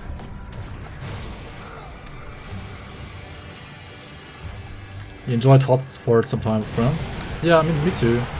It was like, I mean, I was mostly like playing LoL at the time, or like Hearthstone, and yeah, it was like basically, instead of like playing League of Legends ARAM, I would rather play HOTS instead of ARAM, because ARAM was just terrible in my opinion. And if I wanted to like play a serious mode, I just like played either LoL or Dota, and if I wanted to like relax and not think about anything really, then I just like played HOTS or...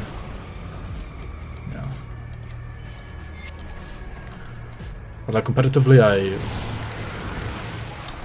really couldn't take HOTS that seriously because it was just a dumbed down like LoL, and LoL already in some ways people argue it's like a dumbed down Dota, which I feel like when it comes to like game mechanics and so on, or like things you can do in general, is probably kind of true, like tactical stuff. But like when it comes to micro, like LoL is pretty good. Like, it just feels really, really smooth and very nice to play on. So it's really good. It's just a good game. Even though, like, I mean, playing a MOBA in general is always toxic as fuck, but like the game itself is good.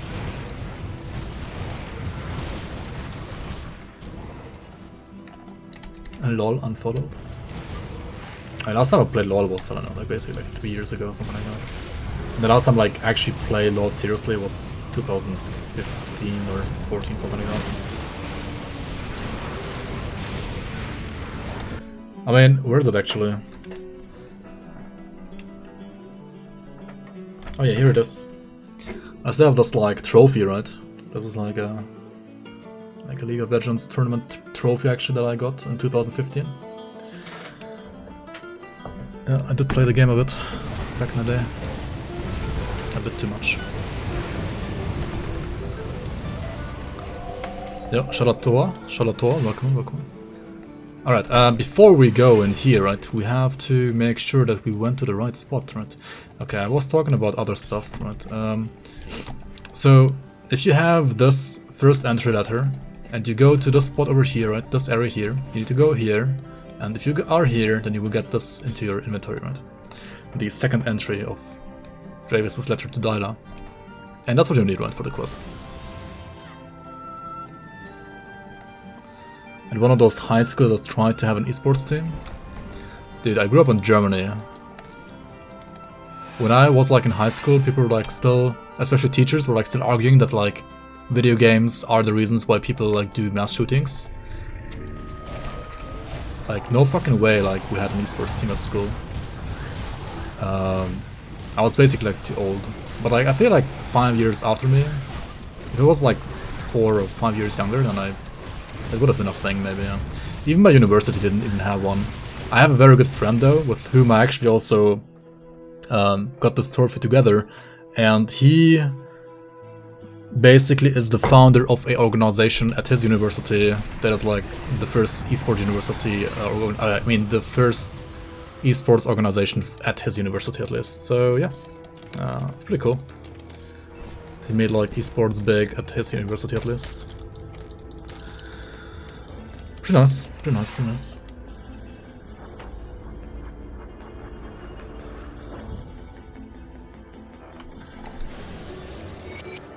Yeah, I mean you're older than me, Trash Command, right? But like still, even when I was in high school, like the only teacher that I knew that thought playing video games was at least somewhat cool, and even he like didn't think it was that cool, was my dad. And he was not a teacher at my school. It was like a different school, so. So, yep.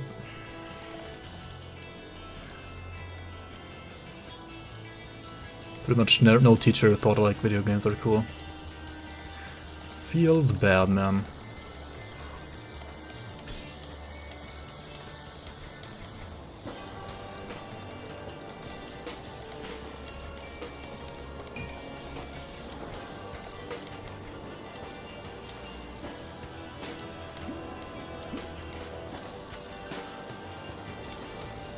Was he a math teacher? Yeah, my dad was a math teacher, yeah.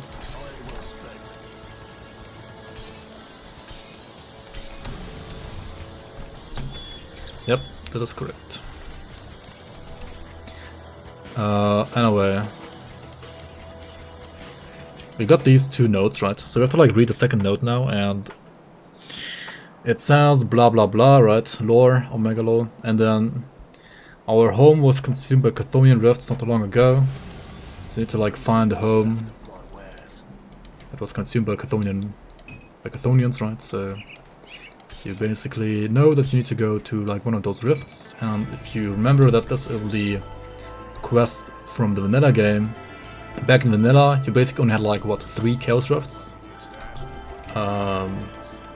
Like the Bastion of Chaos, Plains of Strife, and then this one in Bloodgrove, right? So you can like check all those 3 and you're gonna find it eventually.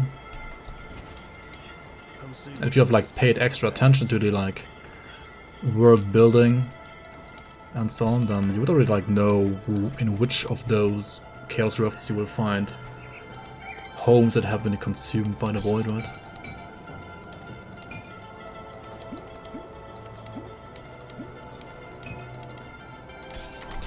And yeah, that's gonna be the one in Plains of Strife, right? My teachers just had sex with their students, wow.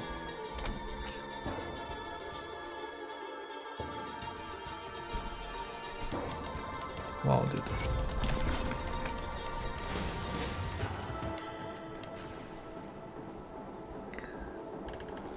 Then we had the Satanic Pact, and music and games were targeted. That reminds me, I had a teacher who taught magic for those interested. That's pretty cool. How old am I now? Wait, how old am I now actually? I don't know. I'm actually like, yeah, I'm still below 30, but I'm 29. Getting old feels bad, man.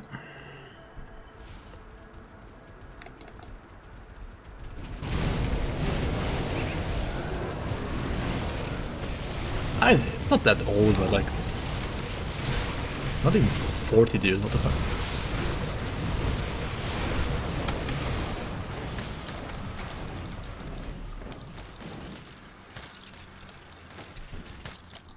You're almost a decade older.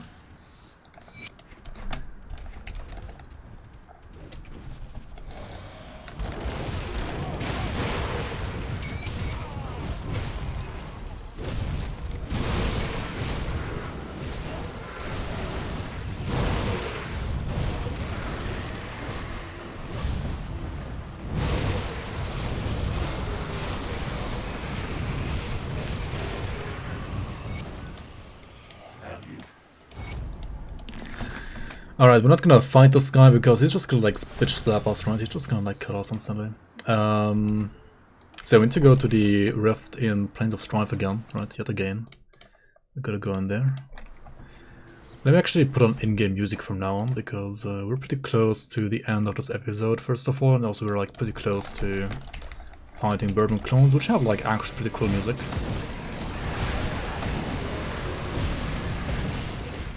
Yo, Marriott, welcome on.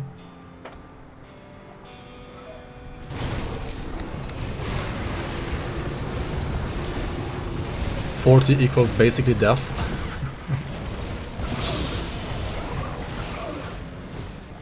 $40 equals retirement home. I mean, you wish, right? You wish it was.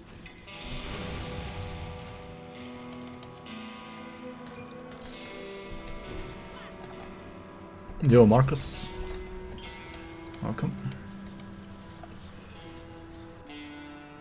What would be needed to consistently kill Mogdrogen? I mean, this spell is like close to getting there, honestly. You just need like 80% stun rest and 80% overcap and lightning, right? And then you need like good sustain. And also good DA kind of. And like good OA, I guess, as well. And this spell's like almost there, right? It doesn't really like need that much more. It's almost there, I think. Alright, the house should be in the northeastern, or like northern corner.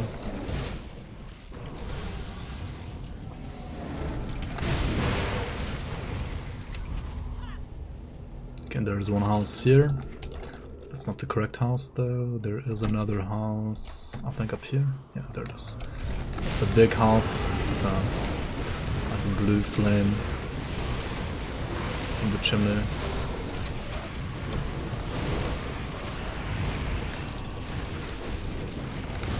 Rather at the fireplace. Yep, there it is. This place feels strange. You get this like UI pop-up. And you got the third node. Third entry down here. And there's your salt bag, right? So yeah, these three are what you need. The third clue will tell you you must make haste to the City of the Dead. City of the Dead is obviously, well, the Necropolis, right? So we're gonna go to Necropolis, and we're gonna find like a hidden path there. Which you can, if you want, right, on your own as well.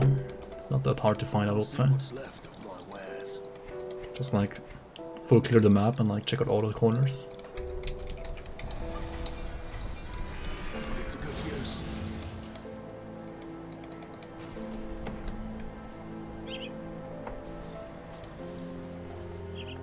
DA is optional if you have 17k health and Tome of Leech. I mean, I guess, yeah. The thing is, like, damage is not too bad, and Leech is also, like, not too bad, right? 12% is not bad Leech. It's okay, right? 12% Leech, 140k, like, DPS. It's like, alright, right? It's not that bad. It would be fine, maybe.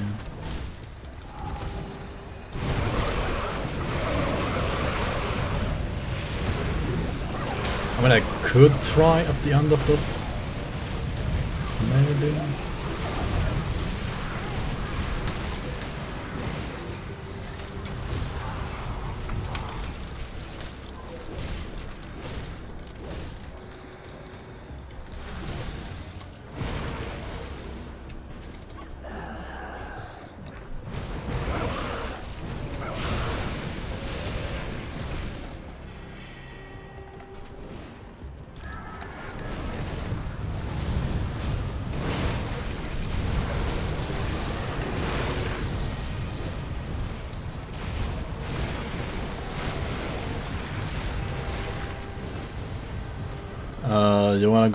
You wanna make an enhancement chant? No. Oh, you wanna dual wield with 2 storm rounds? So you're gonna play Promise Strike then, right? I mean, I actually played it as a Night Player secondary as well, like you can do that. Inquisitor secondary is probably like just as good. Or maybe even better. Or Druid also kinda works, right? Follow for follow. Oh my god, lol. Yo, Frost, welcome on. Follow for follow. Do we just get stone plate greaves? Pog? You can craft tons of these and like spend all your iron butts into these. Dump all your iron butts into these. You can get some pretty nice ones here actually if you craft these. Alright, we're gonna find this torch, right? Loose torch here. Catonian Rift here.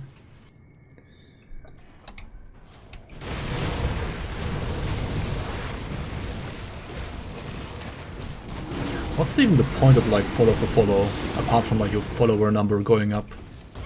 Like the guy like following you is not gonna watch anyway. Like it doesn't actually like help your stream at all.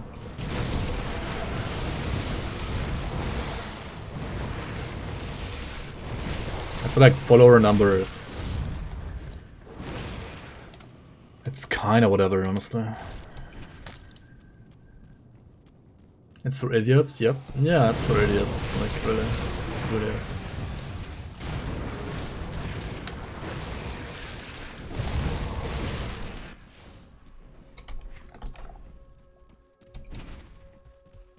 But I've seen those people as well. Especially like smaller streamers trying to like do that.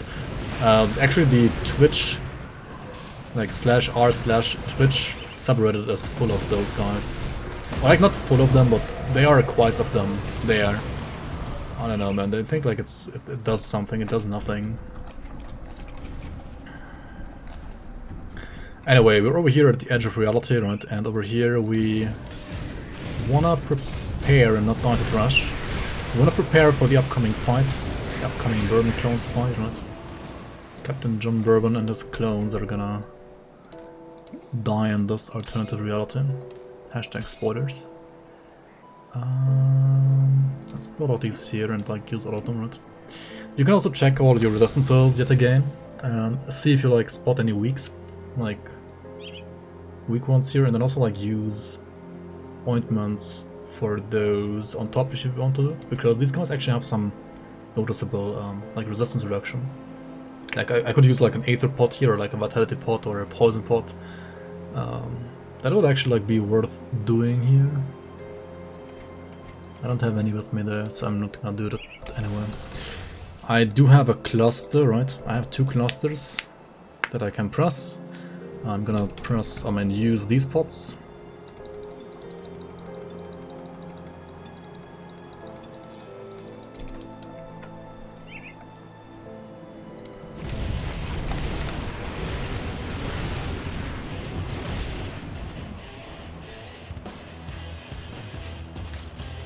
And we're gonna catch him, right? Catch him, catch him, catch him.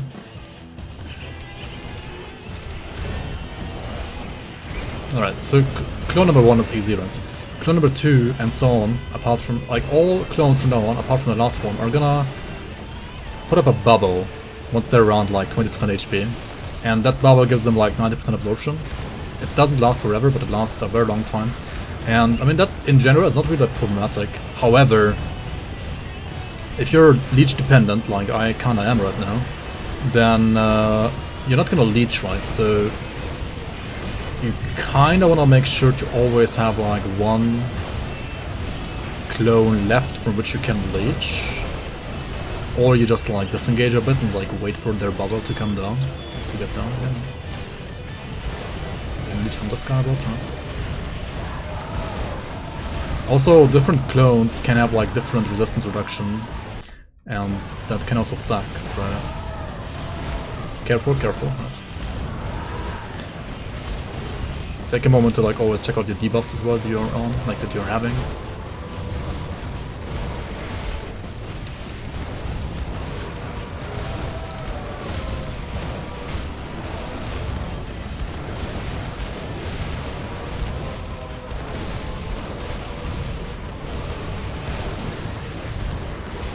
This guy multiplies. Corrupted clone. Okay. Some of the clones multiply, some of them actually don't. There's way too many now. Can we kill this one? Fuck, this one also multiplies. Oh my god, dude. What am I doing? It's not good. Holy, okay. Yep, look at this, right? Multiple resistance reductions on you, 47 poison, 55 wit, 20% bleed, 45 aether. Yep, that's not what you want to fight. You can also like walk outside here, and that's fine.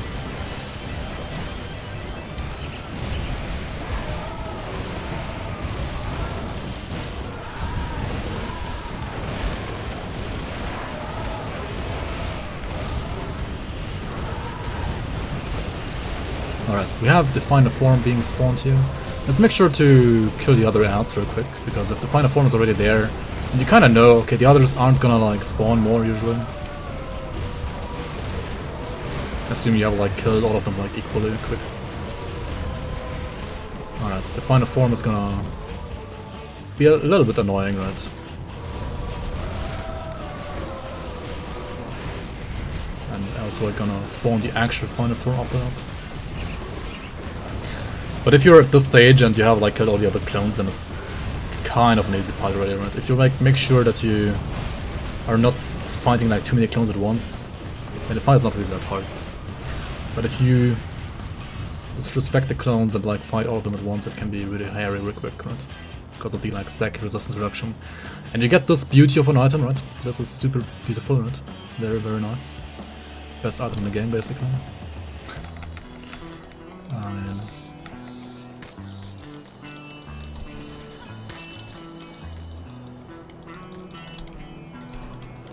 But yeah, that's like another fun like side boss you can do, aside from Lokarr. It's not really worth like farming this guy, like he only drops this item and that's it. And I mean, this was like a decent leveling item in a way back when Lokarr set didn't exist, but like ever since the existence of Lokarr set, you really never want to use this, honestly. It's just like a meme item nowadays.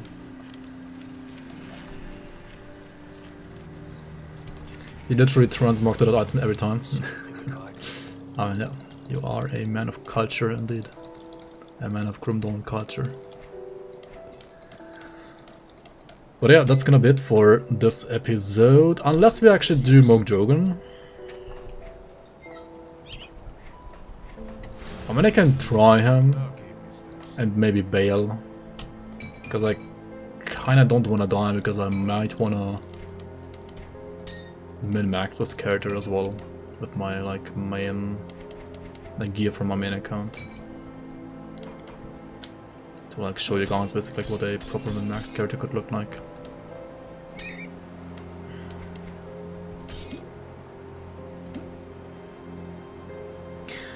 So what do we need against Mogdrogen? We need like this cold resistance pot, because some of his ads actually like deal cold damage. Not too many though. Mostly you need lightning resistance, right? You need lightning. The royal jelly again, right?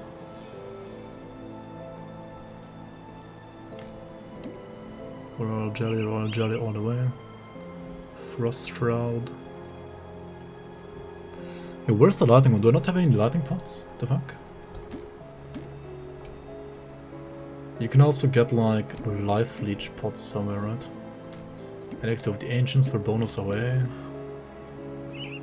Don't need wit. Yeah, Lifestealer oil for example. Elixir of the Hunt. It's only like 30% duration though, what the fuck?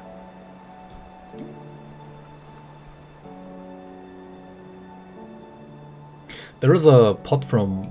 Oh, there's lightning, I'm blind.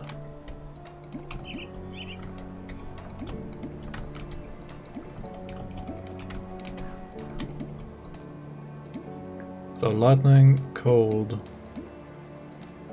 Right, these are all the same, right? These are the same.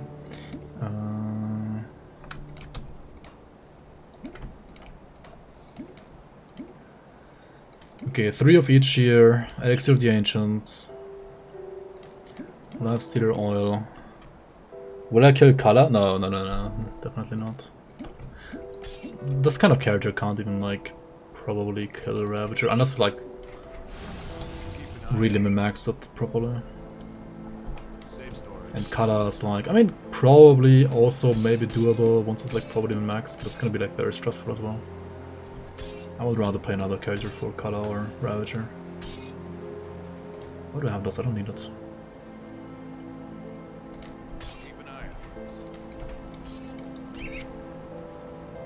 Oh, I never did this quest. Interesting. I mean... I kinda wanna run Ancient Grove down real quick to get the other pots.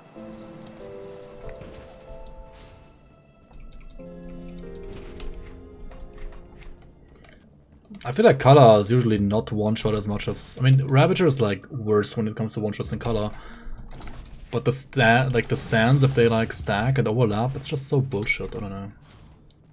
Kala just doesn't feel like a good fight to me, really. Okay, so I can like buy these for like... Leech, right? Where do you get Lifestealer oil? Is it like a craft or... You can definitely you can get the pot from Homestead, right? For additional armor and defensive ability. I'll give you a good price on what I've got left. So you can get this one here, right? Courageous Tincture.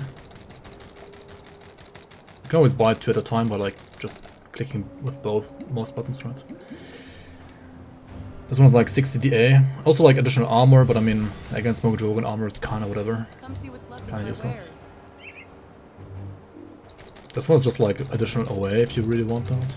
Okay, man, how many slots can I even put here? I can put like this here, right? I can put Leech here.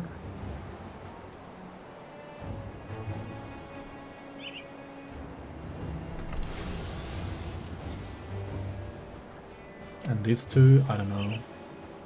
I could put them like here. I could like put one more here as well, I guess, but I really want to do that and not see my pot, like my potion cooldown. I don't know about that. I mean, 2 clusters should usually be enough, right? Like you can't use more than 2 in a fight anyway. Try using 30-second pots on hotbar 2. No, thank you. No, thank you. I mean, this is fine. I just need the Ugdenborg pots as well. The ones that I'm missing, right? I have another key, do I not? No, no key. No skeleton key? There's one. Alright. Let's get the pots.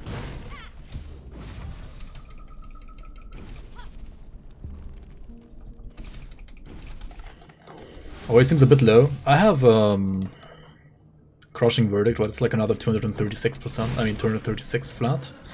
So with that up, it's like 2970, right? It's like 2970 base. Then I press Ascension, it's like another 150 on top. And then I'm gonna like use this as like another 40. This is another 40, right? I mean, it should be fine. Like with pots at least, it should be fine. You're right though. Like it's overall not really good, but it should be fine with pots. Holy, what is this Bloom Nation here? Dude, I just walked so hard. 5 blooms from 3 mobs. Are you kidding me? How? Holy. It's like every Grim Dawn player's wet dream, man. That's a good pair of OA and DA when it comes to farming SR75. You're like around 2.9 KDA and 3 KOA. Something like that, I think. I mean, more OA is always nice. DA can also be less. It's fine as well.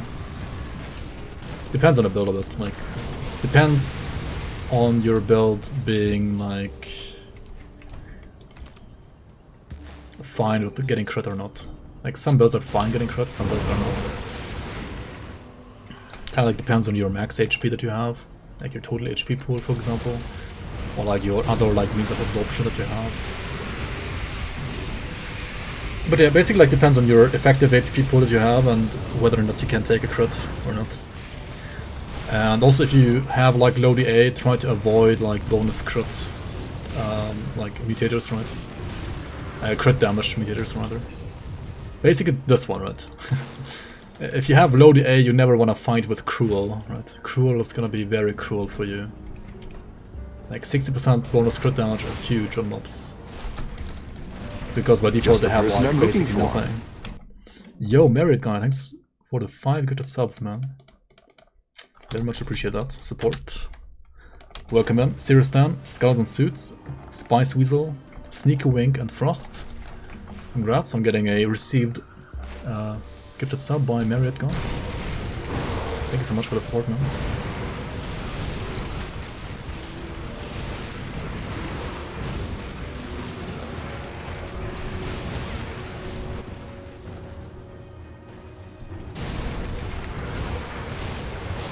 Very much appreciated. Oh, double bloom from the stump as well. Holy.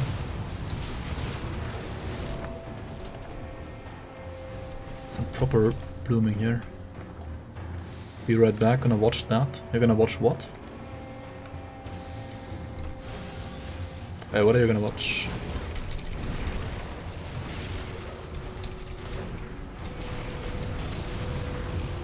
Oh, my Diablo Immortal video? I didn't put the timestamps there, but there are some moments, I think around like 20 or 30 minutes, where I'm like trying out the text-to-speech as well. It's pretty fun, yeah.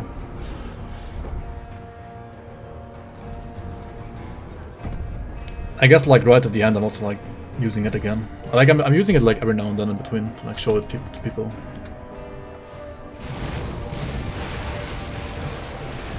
Like legit the most fun thing about the entire game.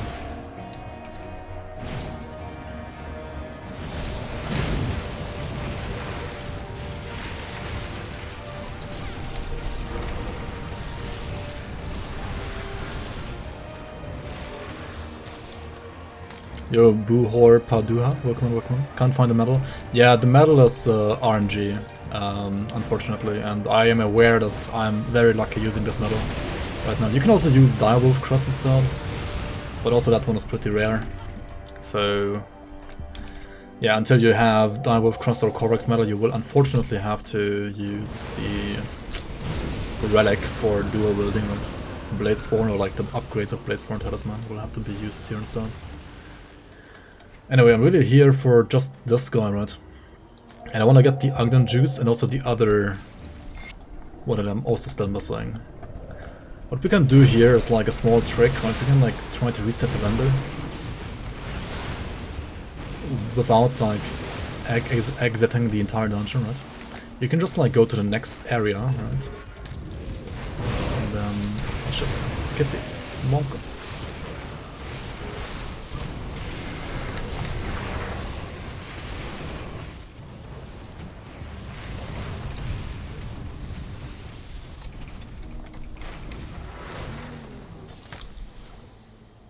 You go to the next area, right? You wait around like 15 seconds and you go back to this area, and then the vendor and its like wares that it sells will have reset.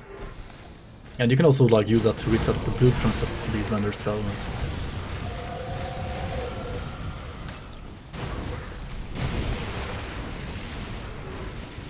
Which is pretty cool. Your record 45 blooms, Coven Refuge Burholm. 45 blooms, holy, that's crazy.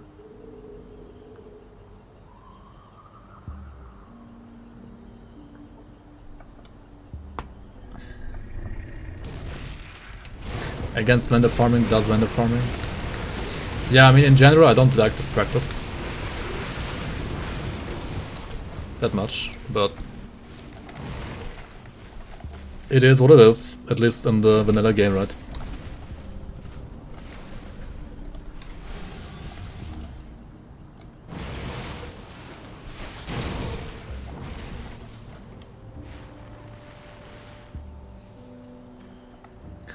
Vile Scar Ointment. Well, we didn't get it right. We have to reset again.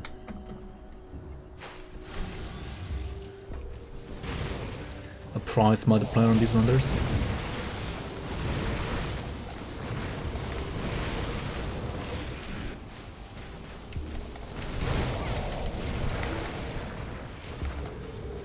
Yeah.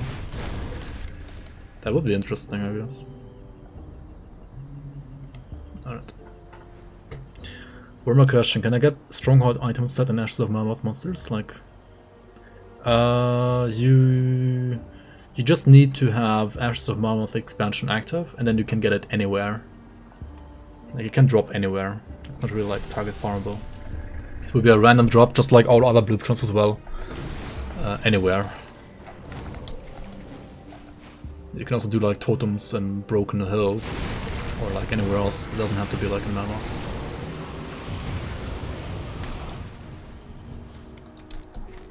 Like, the second you buy the DLC, right, the item, or like the blueprints from that DLC will be added to like a global random drop pool, basically.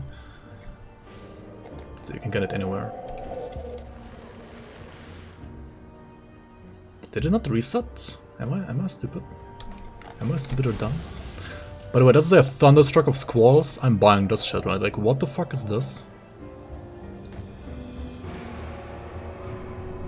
Absolutely insane, dude.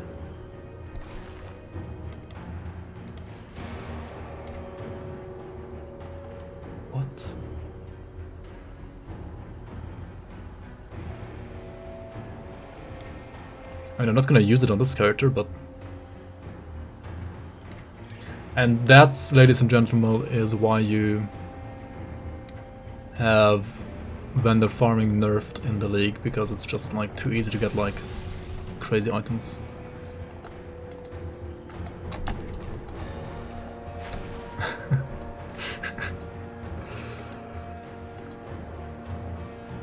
Yeah, like vendor rerolling. If it was like in PoE where you could like reroll the vendor with mats, that'd be so cool. Not gonna lie. And it's probably possible to do it in some way, But it requires like understanding of the Grim Dawn engine that I feel like Standard may haven't achieved yet. 10 blooms to reroll the vendor.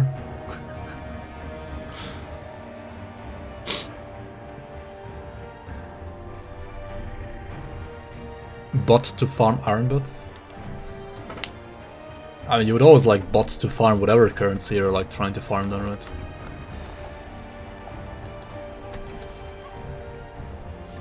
Farming iron bots and Grandona's cancer. I mean, it's just like picking up greens and like selling greens, right? It's kind of uninteresting.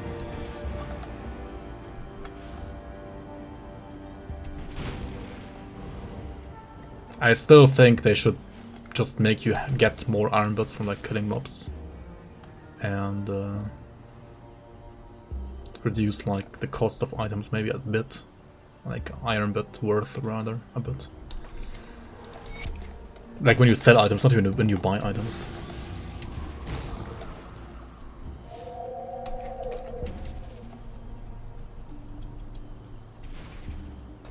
You run Grim Internals for that reason, to like AoE pick up all greens, yeah.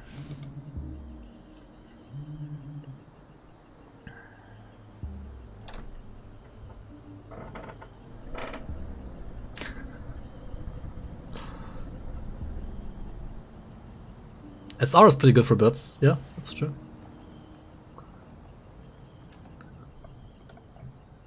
Slow for bits? Really? Like 75 is slow for bits, like 65 higher. 65 plus is slow for bits. I thought it's like pretty decent.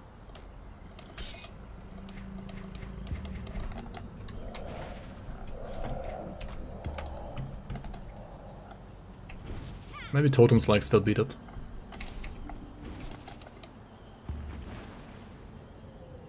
There we go, Ugden solved. This is why we're here, right? Because of the second Ugden thingy. Might as well check the items though, right? Might as well.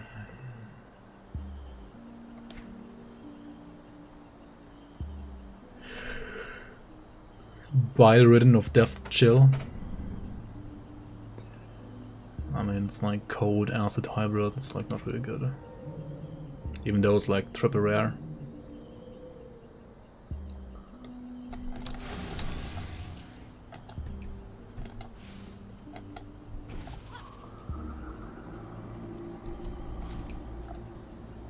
Oh yeah, we can also like farm this guy, I guess, why not?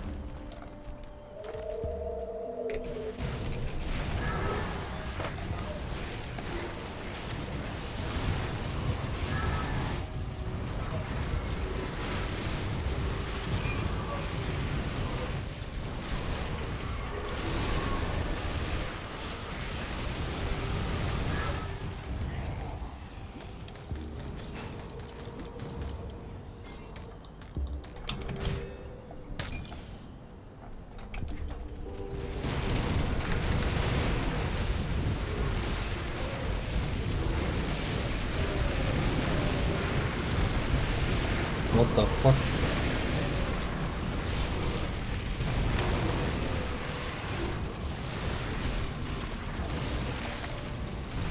Dude, I was like petrified to death here, almost. Holy, those Yetis are super annoying with petrification. Are you kidding me?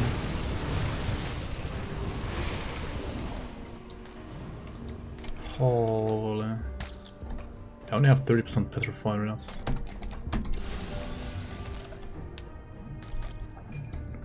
What's the best place to farm Aether Totems?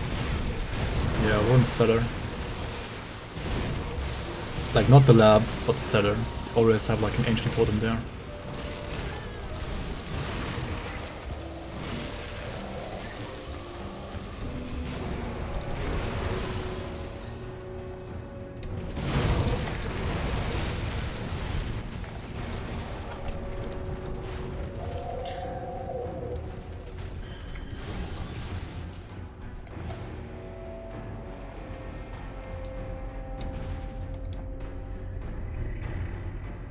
Does Stormred only drop an ultimate? Maybe.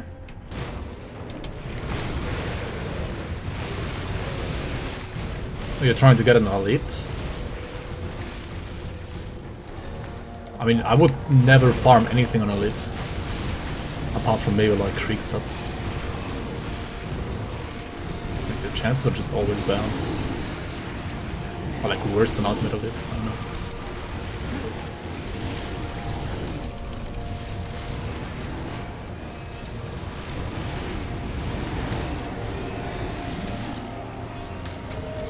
This totem's so rippy with like the golems and the trolls spawning at the same time, it's crazy.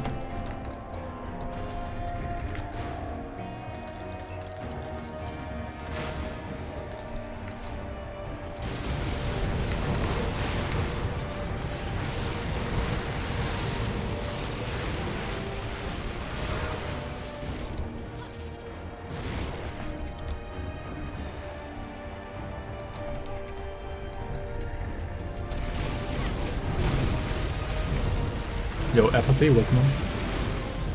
Anybody who knows, do we know the best, when the next season will start? I can tell you it's this summer. And I can tell you that we will probably make an announcement in June.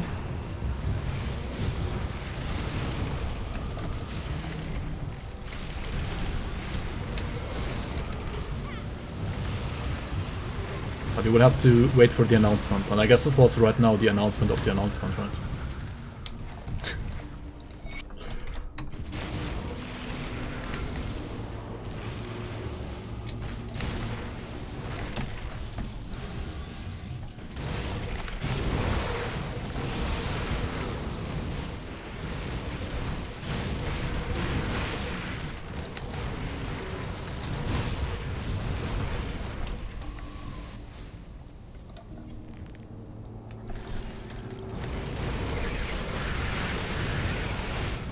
You wanna try out the mod?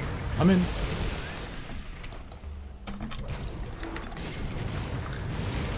yeah, I mean with the new season, you're gonna like start fresh in a way, right? At least if you wanna like compete on the ladder.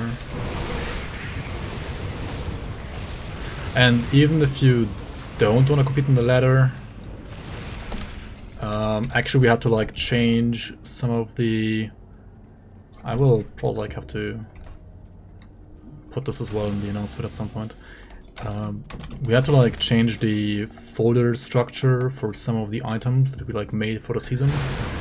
So basically whatever item you found in season 3 that is like a season item, like a seasonal item, will not work in season 4, right? I mean, for the... I mean, the items will still exist, but if you had like an item from season 3 and you're like trying to play that same character in season 4, then that item that you found in season 3 that was like a seasonal item, like one of those like non-vanilla items, then it will be deleted, right? It would like be deleted the second you load the character into a season 4 mod, right? Or like the season 4 mod. Just like as a heads up, I guess. But I mean, if you want to like play the season as it's like supposed to be played in a way, like with the leaderboard and so on, then you will have to like start fresh anyway, right? Am I done with the Diablo Immortal? Is that an actual question, or? I mean, I was never planning to like play it. And after playing it, I am even more so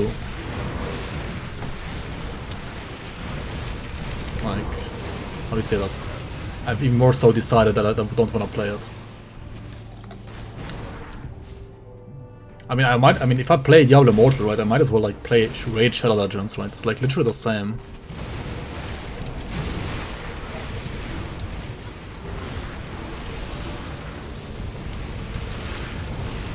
Same like cash grab.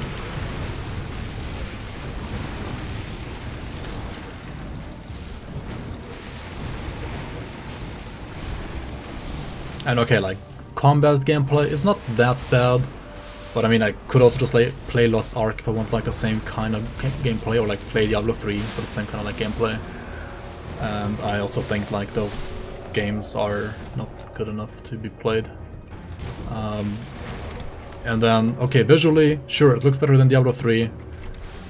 But I just want a good game. I don't want to play Diablo 3 or like a better looking Diablo 3. I want to play an actual good game. And like, I mean, everything else, like gearing, all the systems, like it's all garbage. Like it's just straight up garbage. It's either garbage or pure garbage or pay to win garbage, right?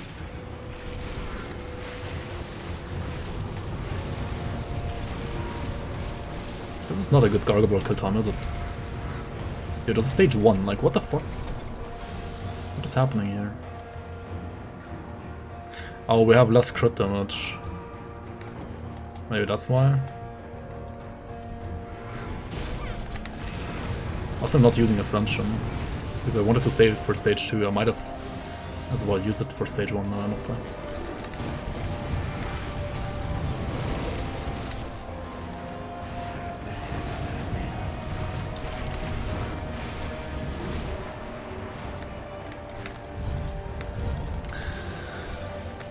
Yeah, to be honest, I really don't like fighting Gargoyle on this character. It's not that much fun.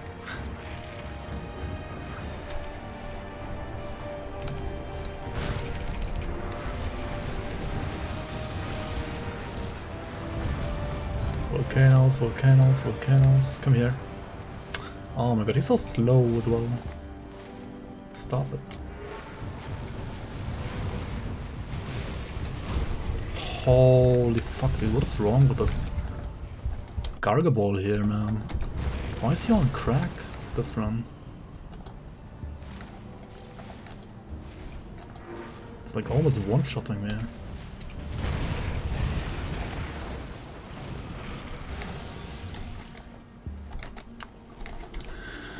I mean, the flames and the plants, they have like annoying, very annoying, like resist. Oh shit.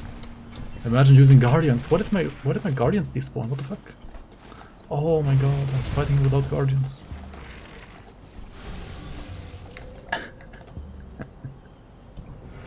No wonder I'm not dealing any damage. What the fuck? Oh my god.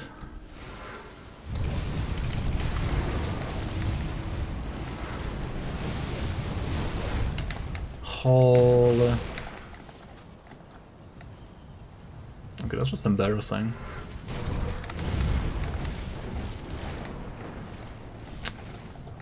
What the fuck?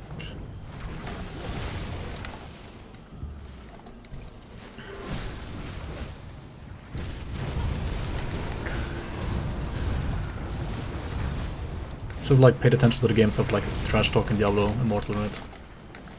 Should pay attention to the game.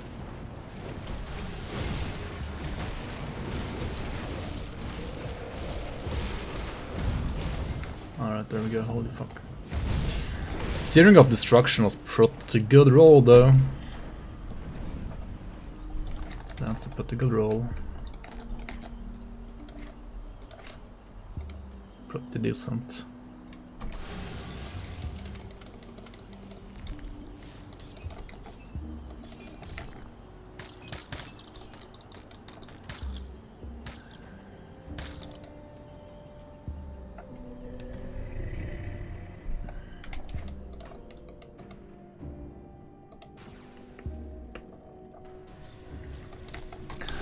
Alright, I mean, I'm basically ready for Mogdrogen now, right? I just need to, I think, get something to eat real quick, because like I'm legit starving right now. Yeah, let's maybe, I'll get something to eat right now real quick, and then we can like warm up in this dungeon and then do like Mogdrogen. Alright, I'll be right back, give me a second. And we can go to this dungeon here, right? Yep, let's do that.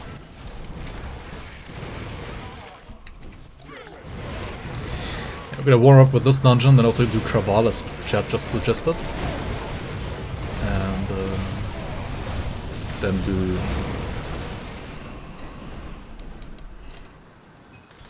like Mogdrogen after that.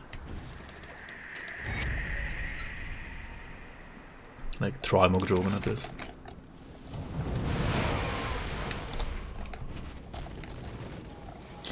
I mean, Kra'vall should be easier than Lokarr though. I mean, Kra'vall is actually pretty hard. He's certainly not that easy. But compared to Lokarr, like, he should still be easier than Lokarr. For sure.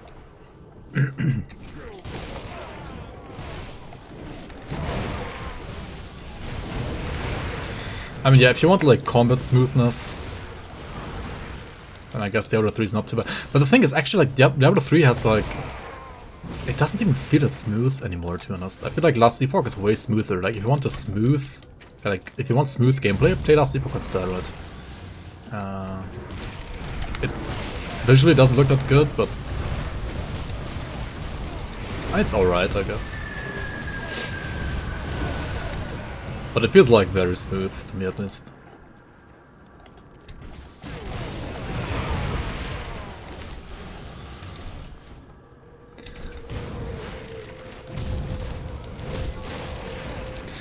Blade Twister Signet from Lost Chest, alright. Not too bad, not too bad. Okay. Okay, let's try Kra'vall, right? Kra'vall is a Kraken in the bog. I need some dynamite for that. Alright, we have some dynamite. Oops, I'm pressing wrong buttons here.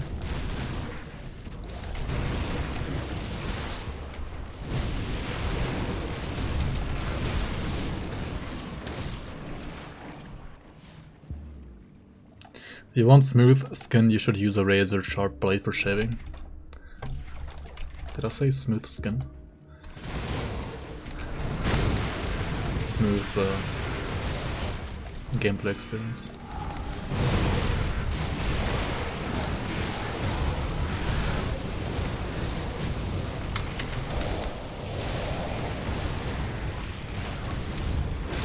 I mean, if you want to try it though, like, you can still try it.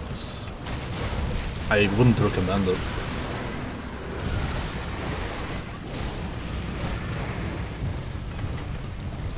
I feel like, especially with Diablo Immortal out, like, despite all the cash grab and all the other like bullshit around that game, if you wanna like know how Diablo 3 feels like, you can just play Diablo Immortal for a bit, and then you like know kind of like how Diablo 3 feels like. It kind of feels very similar, to be honest.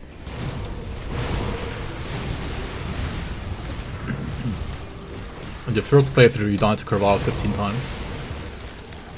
I mean, if you're going here at like a lower level and you just like happen to go into the Kra'vall area because you're like kind of like getting baited into like walking in here, I guess, then I mean, yeah, you can certainly die. You certainly can die. Also got a Searing of Alacrity, Living Rain. Should I use this instead of like the Eternal Band?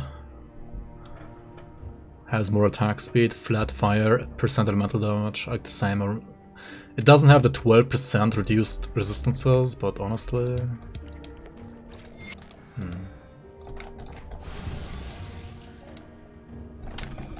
I would lose 2% damage reduction in Soulfire though, right? This one, don't do that, right? 3 blooms? Are you kidding me? That's like the biggest scam ever.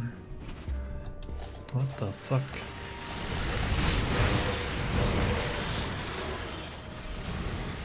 We have minus health, enemies have less cooldowns, and I just procced my resilience. I mean, that's pretty bad. Okay, let's wait for resilience real quick. You can ask Kerplank Gaming, he's like streaming Titan Quest a lot on Twitch as well. Or the line of Epic Heroes, like those two guys are basically like the 2 big Titan Quest streamers. I mean, big as in, I don't know, as big as you can be with Titan Quest. I think they like it, the new expansions. They like them. Okay, so generally you just want to like face tank. Maybe not face tank too many of the pools around him though. There we go. But it actually like kind of gets easier if you face tank more, right? The moment you run away, he kind of gets harder.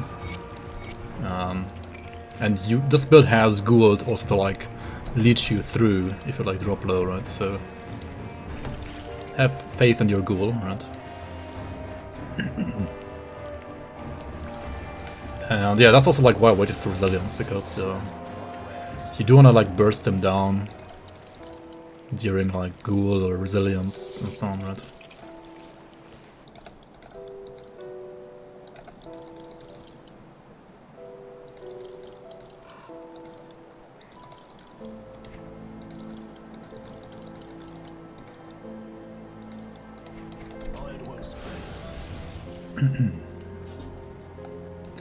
Still not sure about Mog. Yeah, me neither. This will be an experiment for sure. Whether or not this build can face sync Mogdrogen or not.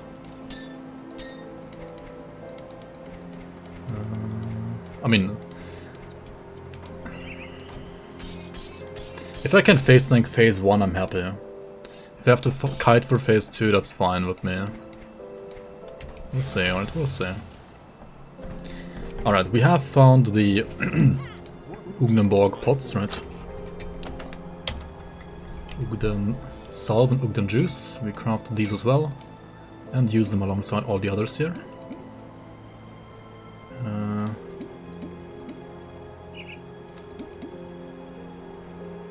What is this? There we go.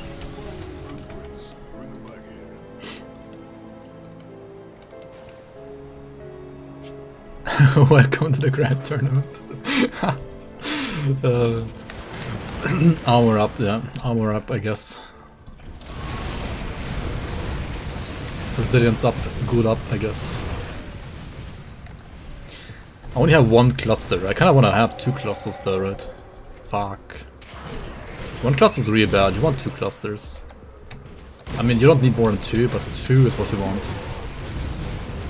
Eh. I guess we only have one then. If I have to cluster with stage 1, it's like not good enough anyway, is it? Oh shit, there's a Ragarath Thor here as well. Didn't see him.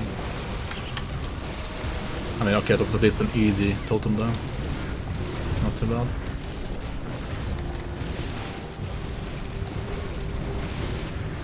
Dude, freaking Ragarath is like almost harder than Kuba sometimes, I feel like. Because Kuba is like not even that hard. At least for final builds. You want 3 clusters in case you fat finger one? I mean, it's about the cooldown, right? Actually, it's 90 seconds only. Yeah, let me actually like farm. I need 2 at least, right? Just to be safe. Like, I mean, this is hardcore after all, right? If you die, you die. So like, you have to prepare properly. Don't make any mistakes in the preparation phase.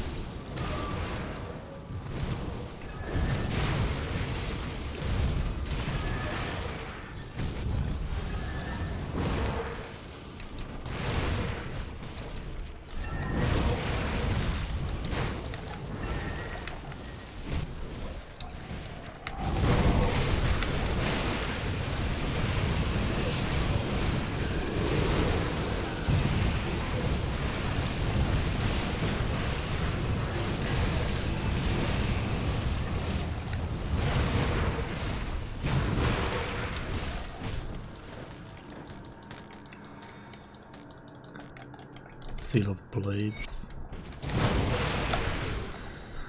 Do I want to run Seal of Blades for like more Leech?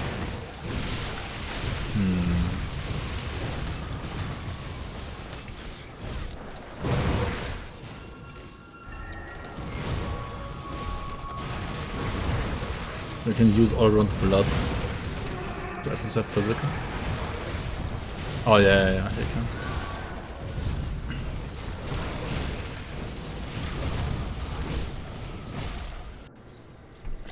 Yeah, with only 90 seconds cooldown, you kinda wanna have more than 1, for sure. I thought it's like longer cooldown than that, actually. It's only 1.5 minutes. And you would expect the Mogdrogen fight to be around, like, I don't know. On an SSF build, maybe like around 10 minutes, so. I mean, these pots last for, what, 450 seconds, so that's 7.5 minutes. And you will probably have to reapply. So yeah, I would assume a fight to last up to 15 minutes. I mean, or like it shouldn't last longer than 14 to 15 minutes. Like two pots basically. Like two rounds of pots. And like one round of like these pots, right? 900-second duration pots. Like 15-minute pots. If it takes longer than that, then your character is just scuffed.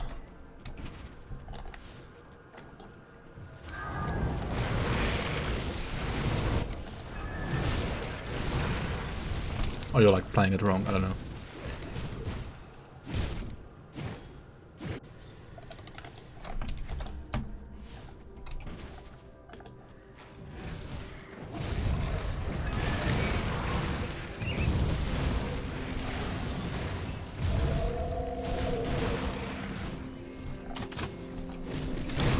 No clusters there. Alright, we gotta check out the mammoth then for clusters. Farm those guys on Crown Hill or like those areas, right?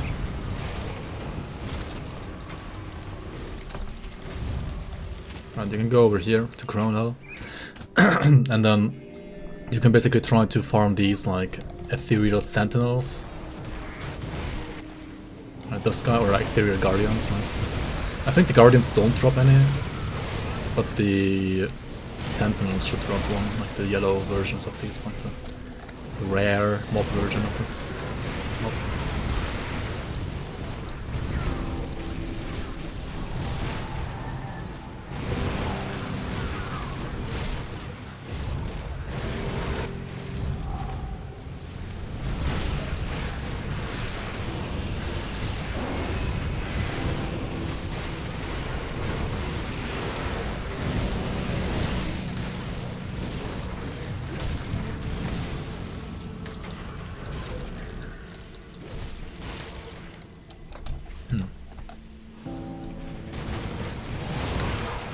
If you find them, right? If you find them.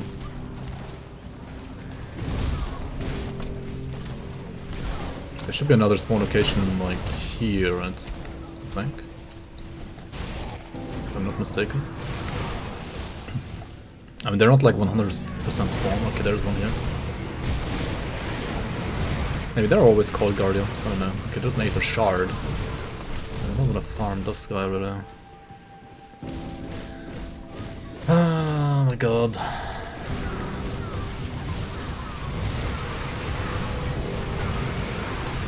Immolation? I could also do Immolation. I did Immolation last time though, and didn't get a single cluster as well. Like, kinda unlucky I guess, but still. It's pretty annoying. There should be like one more of those guardians, I think. Down here. Maybe, probably, hopefully.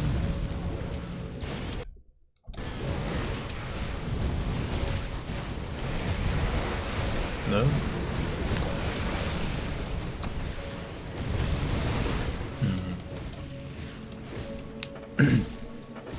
No, I'm not sure if this is like better than farming the crystals. Maybe a bit, maybe not. Alright, this one's on the 3 Sentinel, right? A yellow one.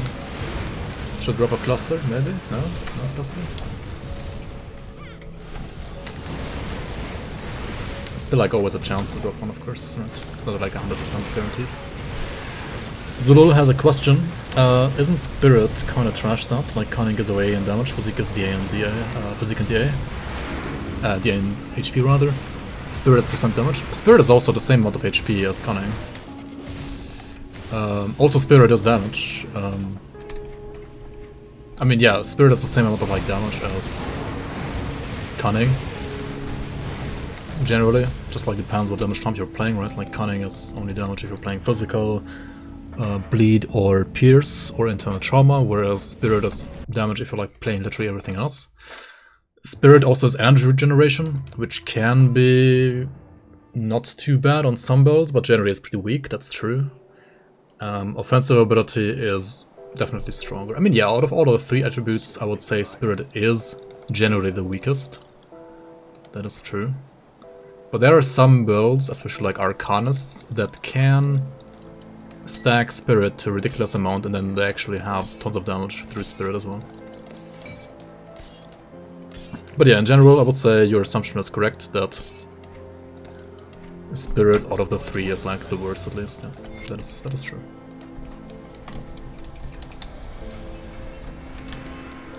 But it's not like the same for every character. Like, for example, this character, Spirit is generally still better than Cunning.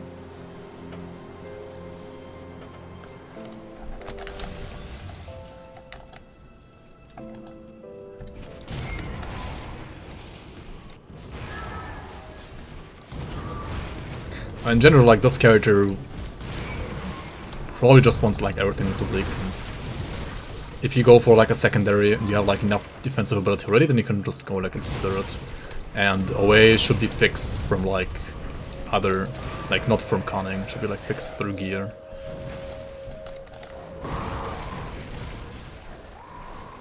Playing Nightblade for the first time, not sure if you want to go Dervish and Acid or Blade Master and Pierce.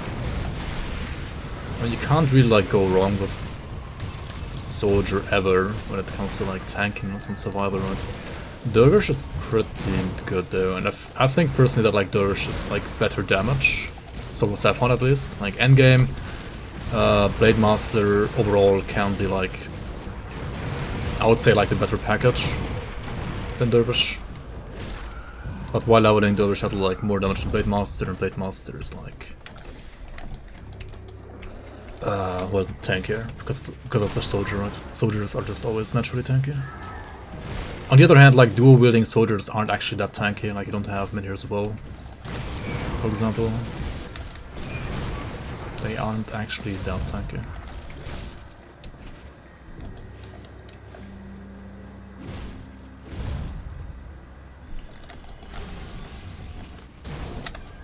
I mean, yeah, in the end, like, Cunning is bad outside of, like, Nightblade's stacking percent Cunning, or, like, just physical, eternal trauma, bleeding builds, like, putting some additional Cunning, because they have, like, already, like, enough DA from physique. Or, like, from other stats, if they, like, don't need more DA. Through physique, they can also, like, always put more Cunning, right? And same for Spirit, right? Like, Spirit is just not really that good unless you're playing like an Arcanist and Spirit stacking, or if you have like tons of DA already and you don't really need more DA. I would say like, yeah. I mean, as I said earlier, right, Spirit is like, Cunning and Spirit are both like worse than physique, and Spirit is generally probably like even worse than Cunning, but both of them are really only like useful for specific builds.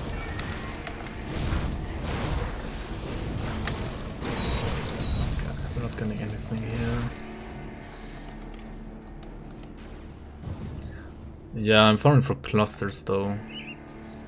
I only have one and I want at least 2 for Mogdrogen, because I like fat fingered 1 or 2 again at some point.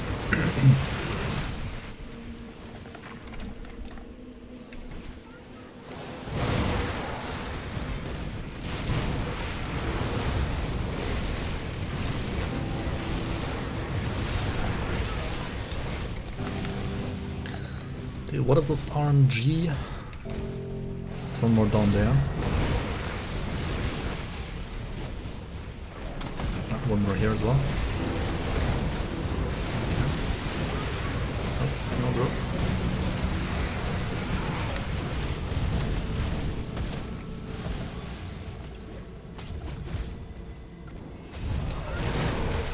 A broken with ability B that's like based on your base stats. Like, it gets more damage through physique, Cunning, and Spirit, I mean. Or like one of the 3. I mean, apart from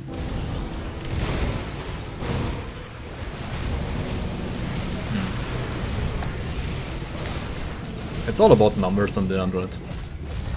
If you do the numbers right, it's probably fine. But you already get like tons of damage from like stacking a certain attribute, actually. Like, at least on some builds. Like Cunning stacking or Spirit stacking is actually pretty good on some builds. So, like, those kind of builds wouldn't need an ability that scales like that. But it would be still interesting to have like an ability like that. Just for like some build diversity, I guess.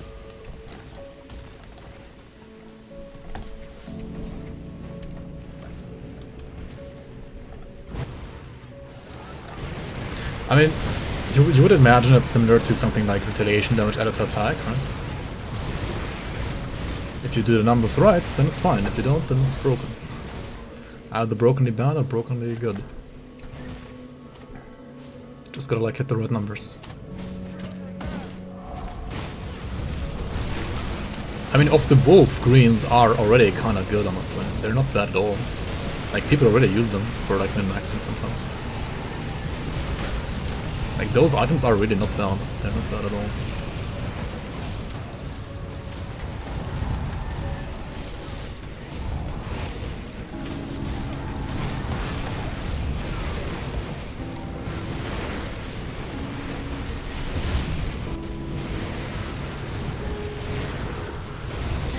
Dude, you don't get clusters here at all. Like, what is this? Okay, let's go to... What is it? Like, immolation. Okay. Let's try immolation again. Let's try the immolation.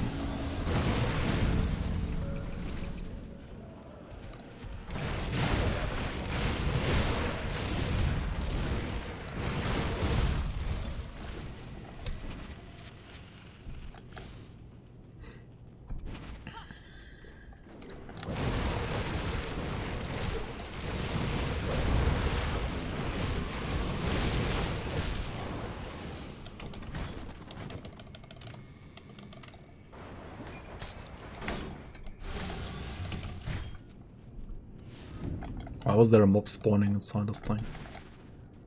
Great place.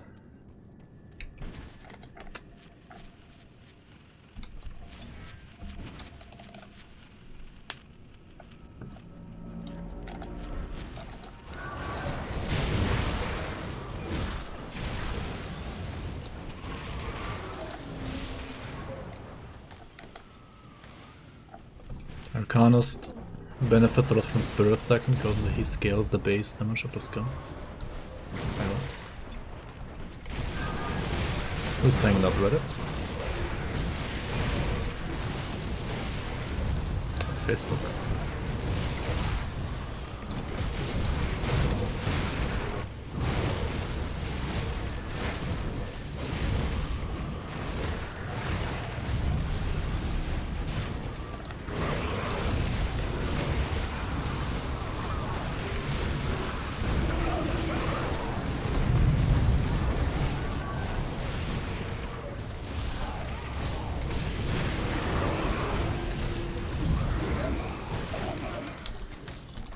Oh my god, clusters are actually like hard to get, man. If you spend them as much as I do, I guess.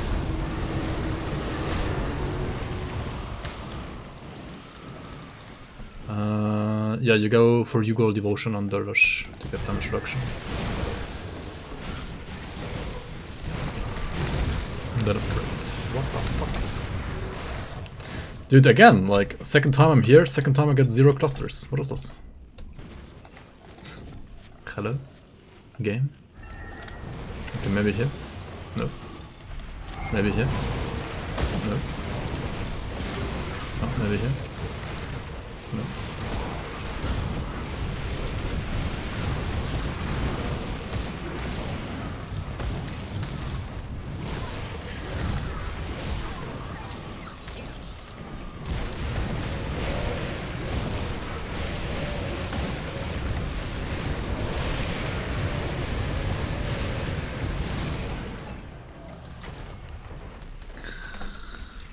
What the fuck? Make a new character and kill Kra'vall, that would be quicker. There we go, we got one. Fuck. Never mind, I'm taking it back. It's still like the second time here, we got one cluster. Okay.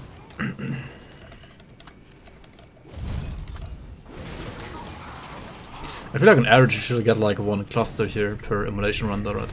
Immolation has these like bigger Aether clusters where they should drop Aether clusters more often than the smaller ones, like the smaller Aether clusters from I'll give you a good price. like the other places, like Warden's Lab and so on, right? Put it to good use. Here, what you... Alright, what do we got? Another cluster? No, this is actually a pet, right? Oh well, okay. MTX. Okay, we have 3... Oh, he actually also gave me a cluster? Wait. Did he? Did he just give me a cluster as well? Gets more Morgoneth set pieces from 1 turn with the Heretic run than clusters from 69 emulation runs. Yeah, pretty much.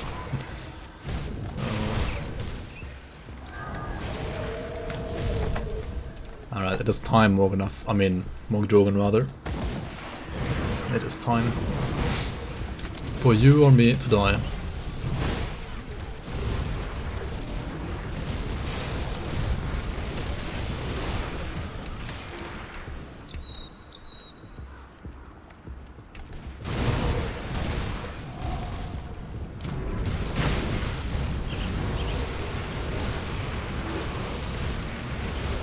Arcane when you go in here, right?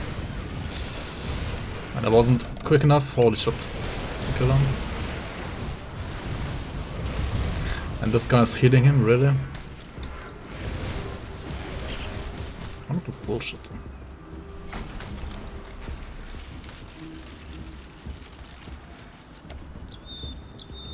Isn't maxing Ascension kinda trolling? Yeah, it's not that good, but like, what else can you do? Like the main problem with this character right now is like being squishy, and what can I do, right? I don't have any other option to like become tankier. Like if I pull out points from Ascension, I mean you're right that like it's not that great if you have like no cooldown reduction to it as I have right now. It's not that great. You're right about that, but like what else can I do, right? I don't really have like any options. Like I could put points down here, but like Arcturus base points are kind of bad. Pull points out from Arcturus and become a warlord. Bad chest, dude. Bad chest. Warlord's a fucking bad chest.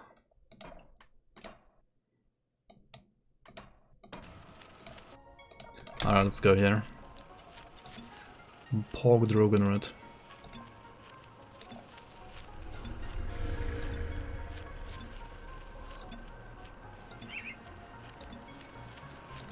So you want at least 80% overcap on lightning. I'm gonna use another pot on top though, just to have like even more and like to reduce electrical damage, right? Blah blah blah blah blah blah blah blah blah blah.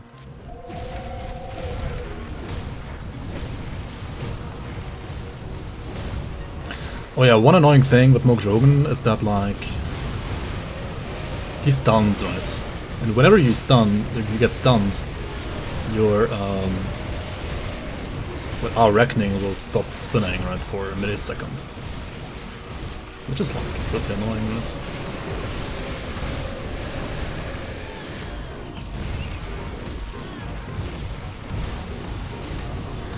But yeah, we have leech pots and so on, which don't seem to do anything really.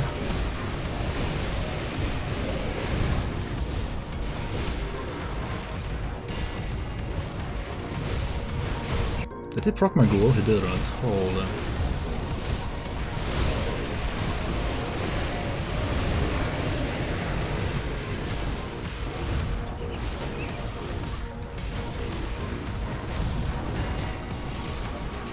Okay, I mean, maybe I was like standing inside a cloud. And he like spawned this cloud as well. And you really don't want to stand inside that cloud, right?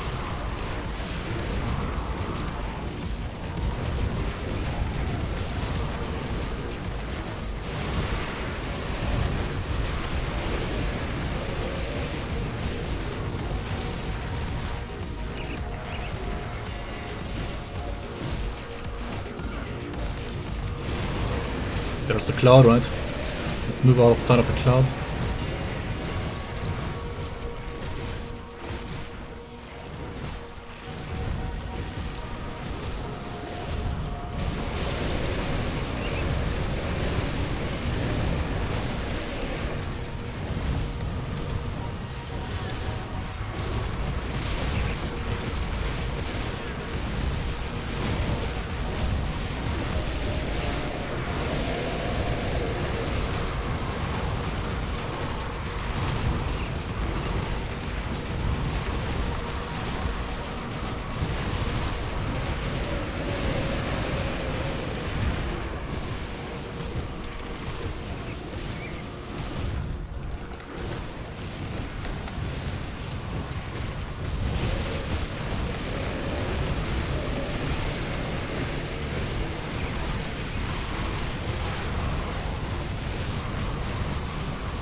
Holy. It's sometimes actually good to have like some mobs around. Like some of his trash mobs still around. Like don't kill all of his trash mobs. Because then you can like just go to them real quick and leech like additional damage, right? Like leech for additional health rather. So we're approaching 50%, right? At 50% he gets tankier, deals more damage, like he basically like enrages, right? So it's gonna be Monk ass pretty much right now. And he proc my ghoul instantly, right? Oh fuck, okay. Let's chill a bit. Let's chill a bit, right? Stop zapping me. What you could do from now on is like try to just always play around the resilience and ascension, like basically whenever you have those up. You can fight, if you don't have them up, you don't fight. Or like, also like never stay inside a cloud, right? Make sure like he stands on top of the fire trail as well. Alright, there's ascension, right? We go in again. This is gonna be like a... If we kill him, it's gonna be like a... Yeah, we have to like reapply pots at some point for sure. It's gonna be like a 10-minute, maybe, kill.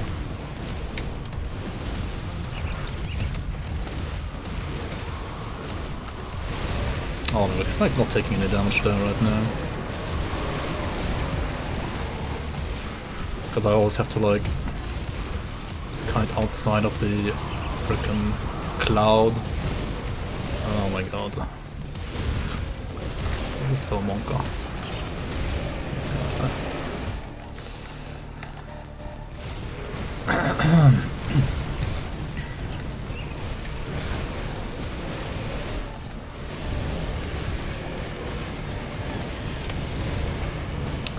It's the ghoul, right? That was the ghoul, rather, it's already down again.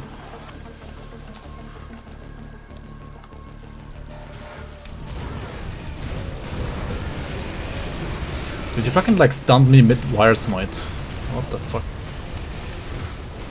So annoying.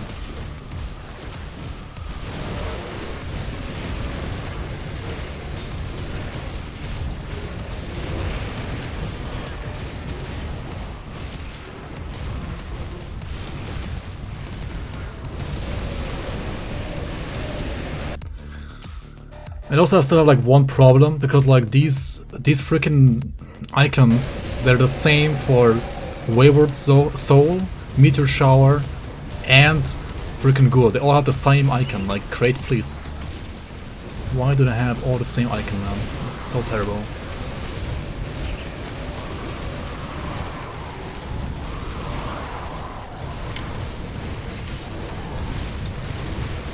Like I need to know I need to be able to distinguish my ghoul icon from the other icons.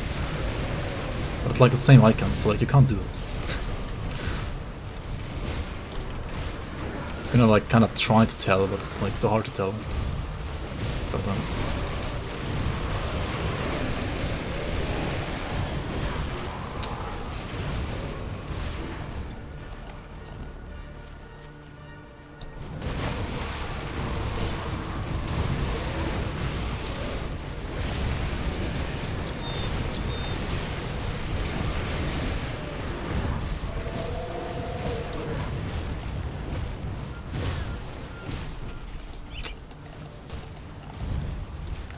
I had like another second of ascension there.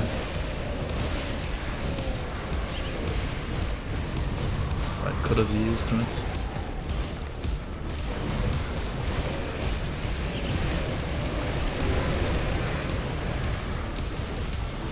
Oh, okay, that's cool. That's cool for sure now.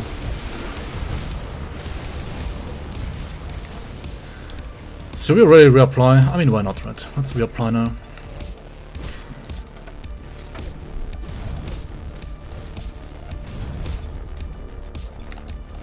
Reapply all the pots. Here we go.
stop stunning me. What the fuck? Holy shit.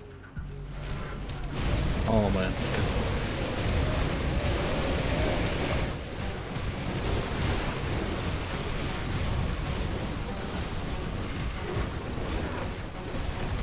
And whenever I can DPS him, we're kinda melting him.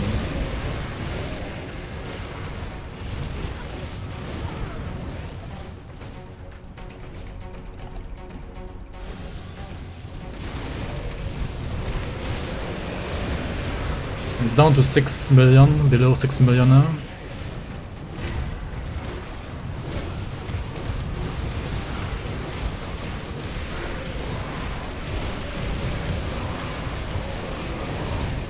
That's 5 million.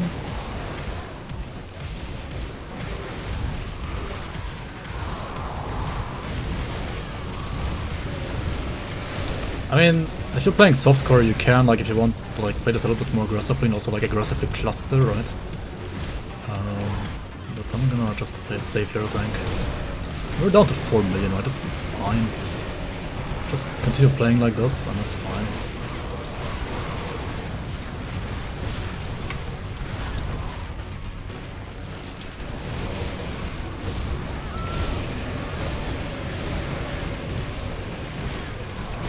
Holy.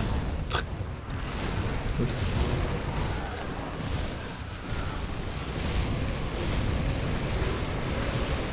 Well, I guess that's a cluster then.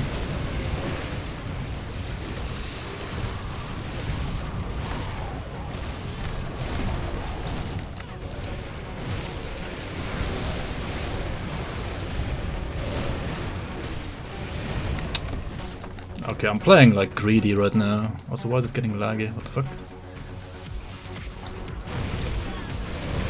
I'm playing so greedy right now.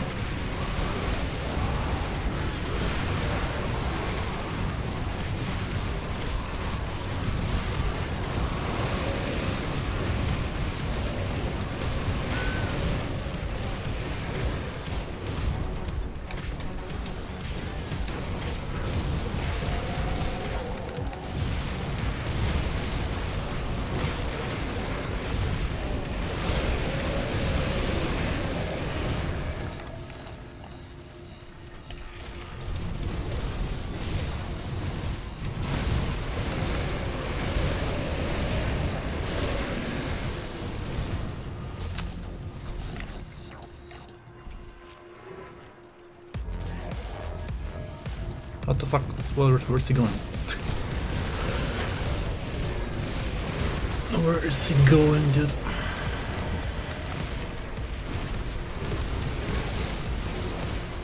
Alright, 1 million.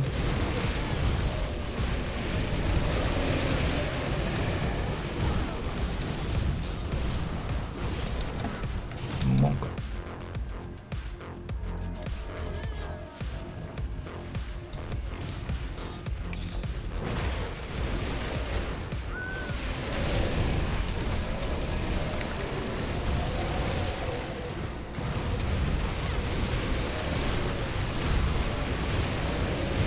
$100k.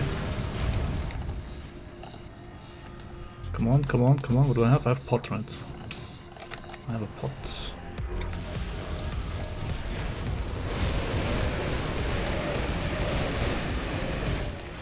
I have Ascension.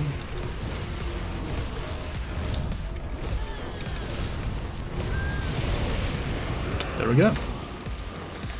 I mean, if you look at the pots, right, these last for 7.5 minutes. I have repotted once. That's like, I don't know, 13 minutes, 12 minutes, something like that, right?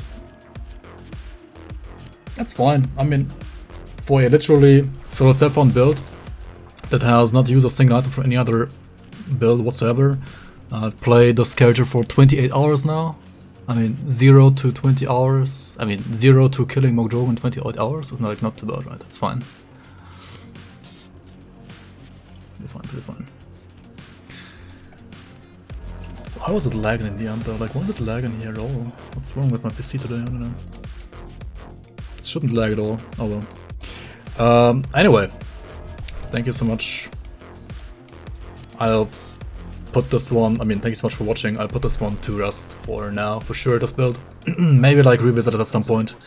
Make like a min-max version of this at some point. Until then, you can enjoy these VODs on YouTube as well, right? And enjoy the build. I'll post a like final GRIMTOOLS link here into chat and under the video as well. With which I killed basically like, what was this like now? Yeah, like killing Mogdrogen, Bourbon Clones, Lokarr, and so on, right? I mean, the build is not a warlord, right? The build is not as tanky as a warlord, the build is not as easy to play as a warlord.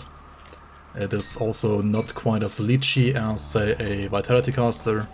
Certainly not, but it's pretty fun. Like, if you want to play Spin to Win, I think that's like one of the best, like, starter ways to, like, play a Spin to Win character. The other alternative would, of course, also be, like, a Lightning build. Like, Lightning can be, I think, played as Treebreaker or Archon pretty well. And you can also, like, play Physical.